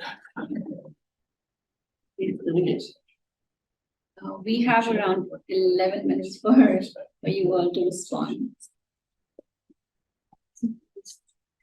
Who wants to? Okay, I'll go first since both of you are resisting. No, and I have enough, this time around, I think I have fewer questions. Let me begin with Randy. No, here's the thing, the increase in domestic debt was relatively small in all of these countries. So, the whole idea that you have a higher spread because you have a larger public debt, you don't. And in fact, your public debt barely increases in these low-income countries where the spread goes up to 1,100 basis points and so on. So, domestic macro policy, yes, there is an interest rate response, but in all of these countries, it's a response it doesn't justify the kind of spread we have seen. Right? In other words, yes. Those spreads are the foreign bonds issued by developing countries or all bonds? No, it's foreign bonds. It's only on the foreign bonds. But what he's saying is that, there is the relationship between the domestic and the foreign. Spread over what? The treasury. Yes, treasury spread over. No, the spread of your sovereign bond over the treasury. US treasury. US treasury. Over the US, so it's over the US interest rate. Yes. Over the US treasury bonds, yes, basically. Yeah, but your monetary policy is going to have a big impact on it. Sure, but the monetary policy, the kinds of interest rate responses, well, I suppose I should have put that out there, but the kinds of monetary policy responses we have seen do not justify this very dramatic increase in spreads. I mean, it's basically the minute the US Fed raises its interest rates, you get a disproportionate response of capital back to the US. Which has nothing to do with the country in which it was earlier invested. I mean, the portfolio managers say, okay, let's all just push the money back to the US, essentially. And from randomly, whichever country they can find.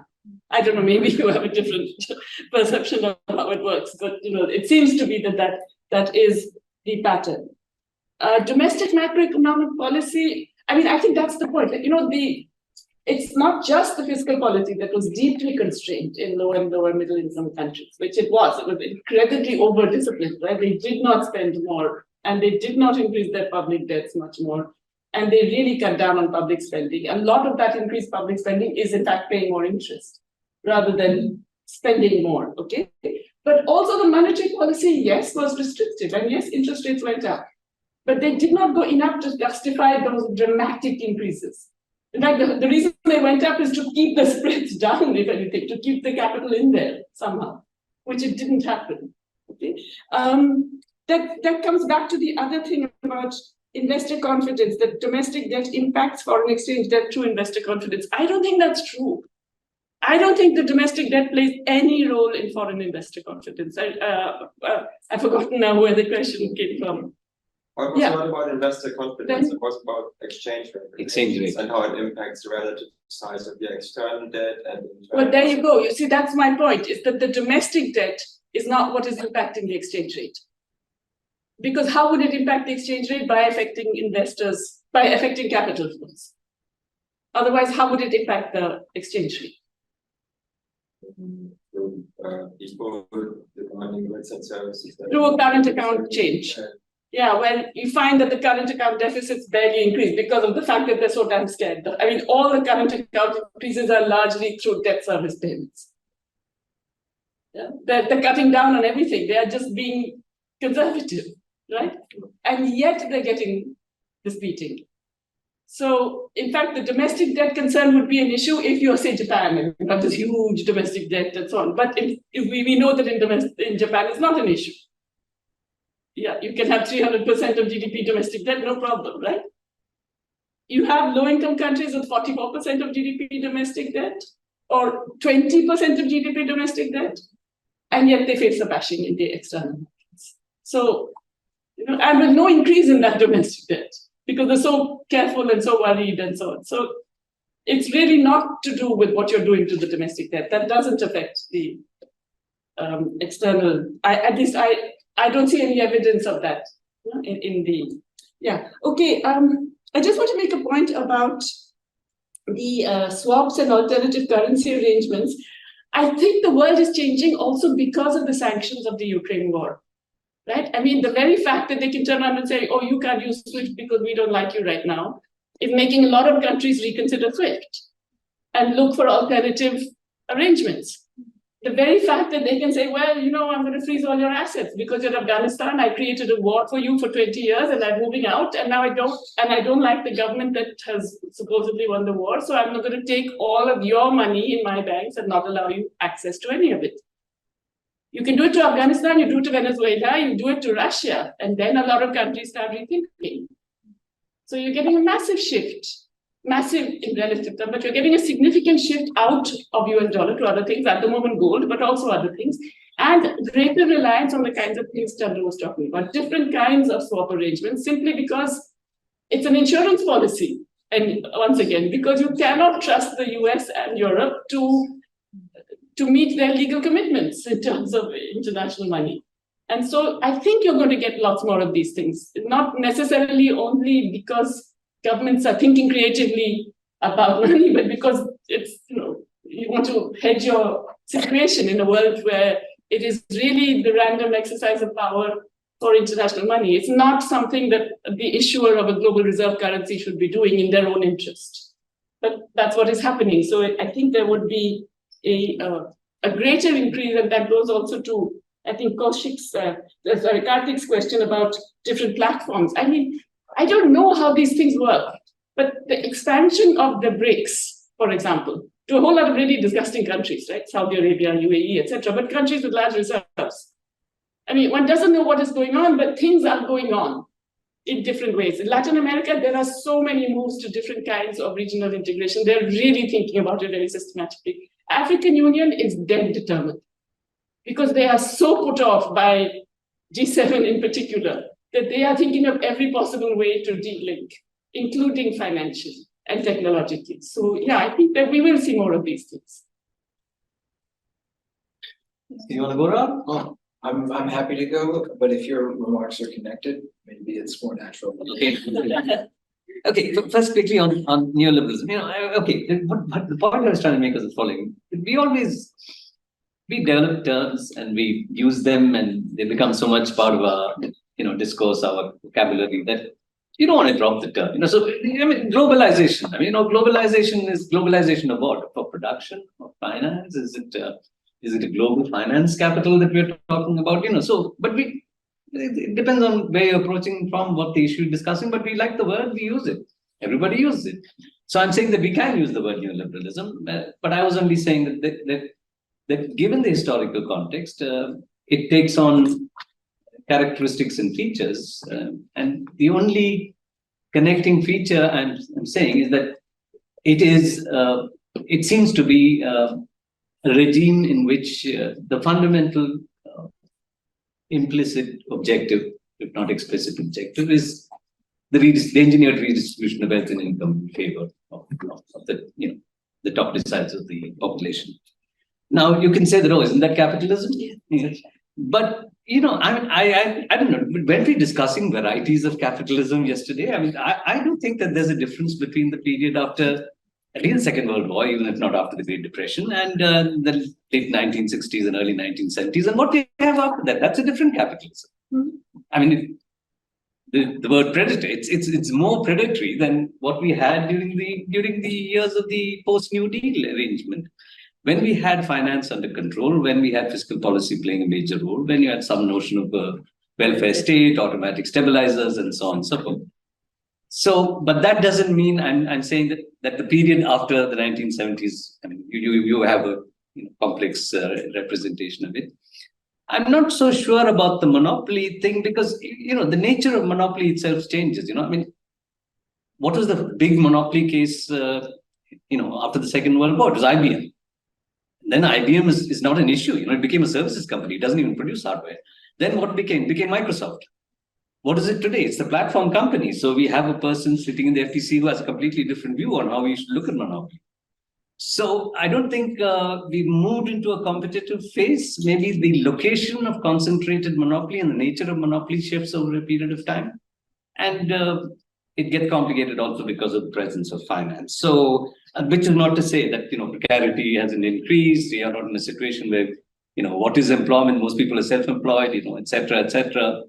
I agree with all that and capturing that. But I wasn't trying to do that complex thing. Lastly, I just want to add a point about domestic debt restructuring.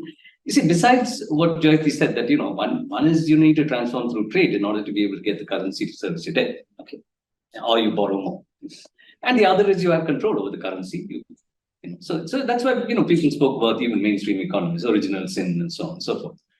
Now, but that's not the only issue. It's just near impossible to actually do domestic debt restructuring in a political economy sense. So look at Sri Lanka. In Sri Lanka, because of the fact that the banks are already in such trouble, and commercial banks, basically, who are the holders of domestic debt normally? It's the central bank to a certain extent, it's the commercial banks, it's the pension funds and the insurance companies, and sundry mutual funds and so on. So these are the people who have to take the haircut, which means that those who put their money into these entities have to take the haircut. Even in the case of banks, people are talking about bail-ins as opposed to bailouts, where even the depositor takes a haircut. So if that be the case, what you're saying is, but the Sri Lankan central bank said, listen, we can't put this burden on the commercial banks because commercial banks are already burdened with non-performing assets. If you do this, you're going to have a banking collapse, which means what we'll have to do is we'll have to recapitalize. The government will have to recapitalize the banks, which means you're not going to get your gross financing needs sorted out because you're going to spend more money because of the fact that you're preventing them from taking money from you because you're actually going to have a banking crisis. So it went on to the pension funds, as she said, agricultural workers, plantation workers, government workers, besides, of course, public sector workers, teachers, etc. What happened in Ghana? In Ghana, it was the other way around. Ghana just had a major banking crisis 2 years before the domestic restructuring was put in place. So they had saved the banks using public money. So they said banks can take the hit. But the pension fund said, no way. And people came on the street. So you left the pension funds out, but you put it on the banks, which means it's always going to, there is no common framework here. You cannot get everybody to actually take it in a political economy sense. It depends upon where your economy is. So it's a no-go. And finally, you're going to cut consumption and investment by going in for domestic debt restructuring, which means you shrink the GDP. And if you shrink the GDP, you can't get your DSA determined, debt sustainability analysis, determine gross financing needs to GDP ratio because your GDP is coming down and it's going to go haywire. So it's not even feasible. Yeah. Because I think kind of linking the two comments and your response together. I think what I think we need to take into consideration, and it's been happening in emerging markets, but during the COVID crisis as a result of the disruptions, also in low-income countries, is that there has been a shift in the holders of several cases of domestic debt. And that is, so I think here the currency itself, in which it's denominated, if we take a money view of the problem,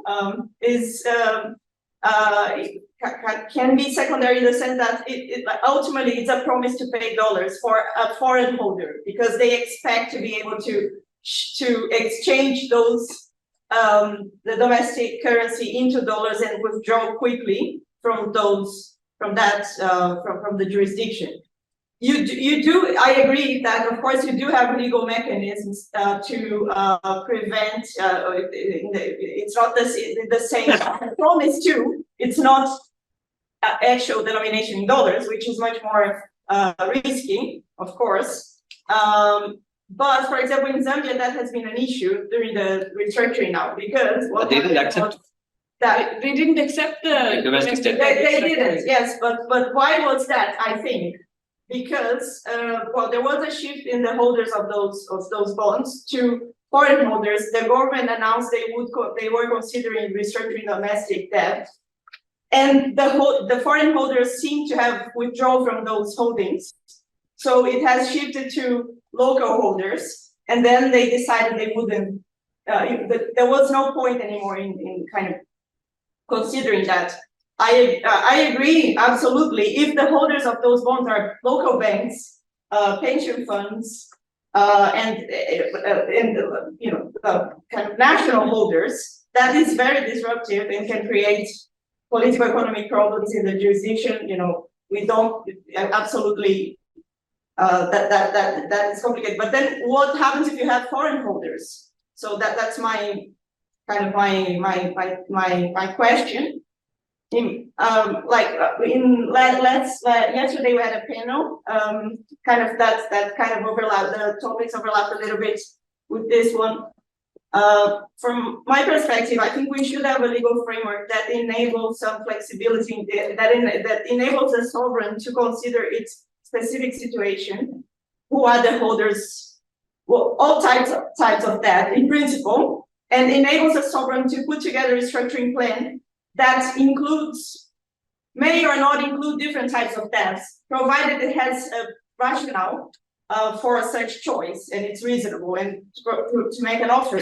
Because if you have too many foreign holders and it's holding a potential pressure in your balance of payments, you will have to deal with that.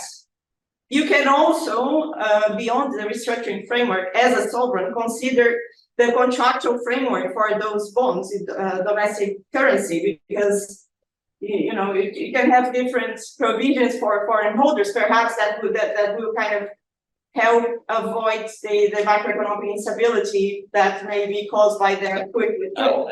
Right, so you have contractual. You need to be you can be creative in terms of the contractual framework, but if you have a restructuring framework, I think you should also give flexibility. You know, the sovereign should be entitled to consider that. And I think that's, you know, it's a kind of, maybe Jayati, I'm equally kind of, skeptical about the common framework. But I think if anything, if we can learn anything from the common framework so far, is that each situation is different, you know, because you have different compositions, you know, creditor compositions and debt compositions, and ultimately, we should move toward a legal framework that acknowledges that, you know, kind of enables different, you know, the sovereign to autonomously put together a plan that kind of reflects the specific, you know, macroeconomic situation and the composition that they have. Sorry, just a reminder, Sorry, on this discussion. And then Raul maybe. Yeah, I'll answer this question, but first I'll jump off of what CP said and say that we also live in a world of informational capitalism. Like, not to be profane in this hall, but and I'm not an earth theorist of capitalism, but we're several stages past money manager capitalism, right? Business models of corporations destroyed that. The takeover of shareholder primacy shook foundational assumptions of what Nancy was doing. Now we have business models that are not chasing profits per se in the same way. Some of the largest companies in the world, Amazon notably, is not playing the same strategy of finance that we would expect from the companies that are the case studies in these previous analyses. Which ties into these points about social relations and class. I didn't mean to depart or underplay a theory of social money or money social relations. I'm not sure which tradition you're coming from. I did try to do a lot very quickly in the presentation. I will say that when I talked about especially indigenous monies and the social relationships there, I was trying to set up a basis that would be incorporated into the rest of the analysis. I think that, you know, there's a lot to be said there. I'm happy to talk more. There's a way in which, again, this assumption, this creation of kinship networks, the creation of households, the coming into households with technology and grouping people differently, like, is a class issue that I think plays out as well. So in terms of class struggle, I am not looking at class struggle in relationship to technology from like a sort of general Marxian perspective, or I guess one that's present in these traditions. I'm thinking about class in the terms that in part the surveillance and tech literature does, which is classification, surveillance, discipline, punishment. On one hand, there's a Foucauldian strand of that. I rely mostly on James C. Scott and Oscar Gandy, who says there's a relationship between, for instance, racial classification, tying people together based on systems of scoring, systems of ranking, etc. So I'm sort of just, I hope, coming at this from a little bit of a different angle. And then there's the tradition of Leadism and the destruction of machinery that controls workers. And I'm sorry I didn't get to talk about the job guarantee. And then there's abolition, which is also about the destruction of particular institutions that control us, right? And there's all kinds of, that goes back to literature about slavery and surveillance and the way that plantation capital divided people up and controlled them through various systems of monitoring, ships and factories, et cetera, et cetera. Like there's a whole, it's just a different way of sort of looking at class power. And perhaps most importantly for me, the way in which the state sees us, but which we cannot see that. And that is a fundamental access of power to me and the way that power organizes people. And so resistance is in part tackling these classification systems. I think we see this in the context of lashing out against law enforcement, maybe most importantly, which is a class issue. Thank you. Any other concluding remarks? No more questions. We are already out of time. Thank you so much, everybody.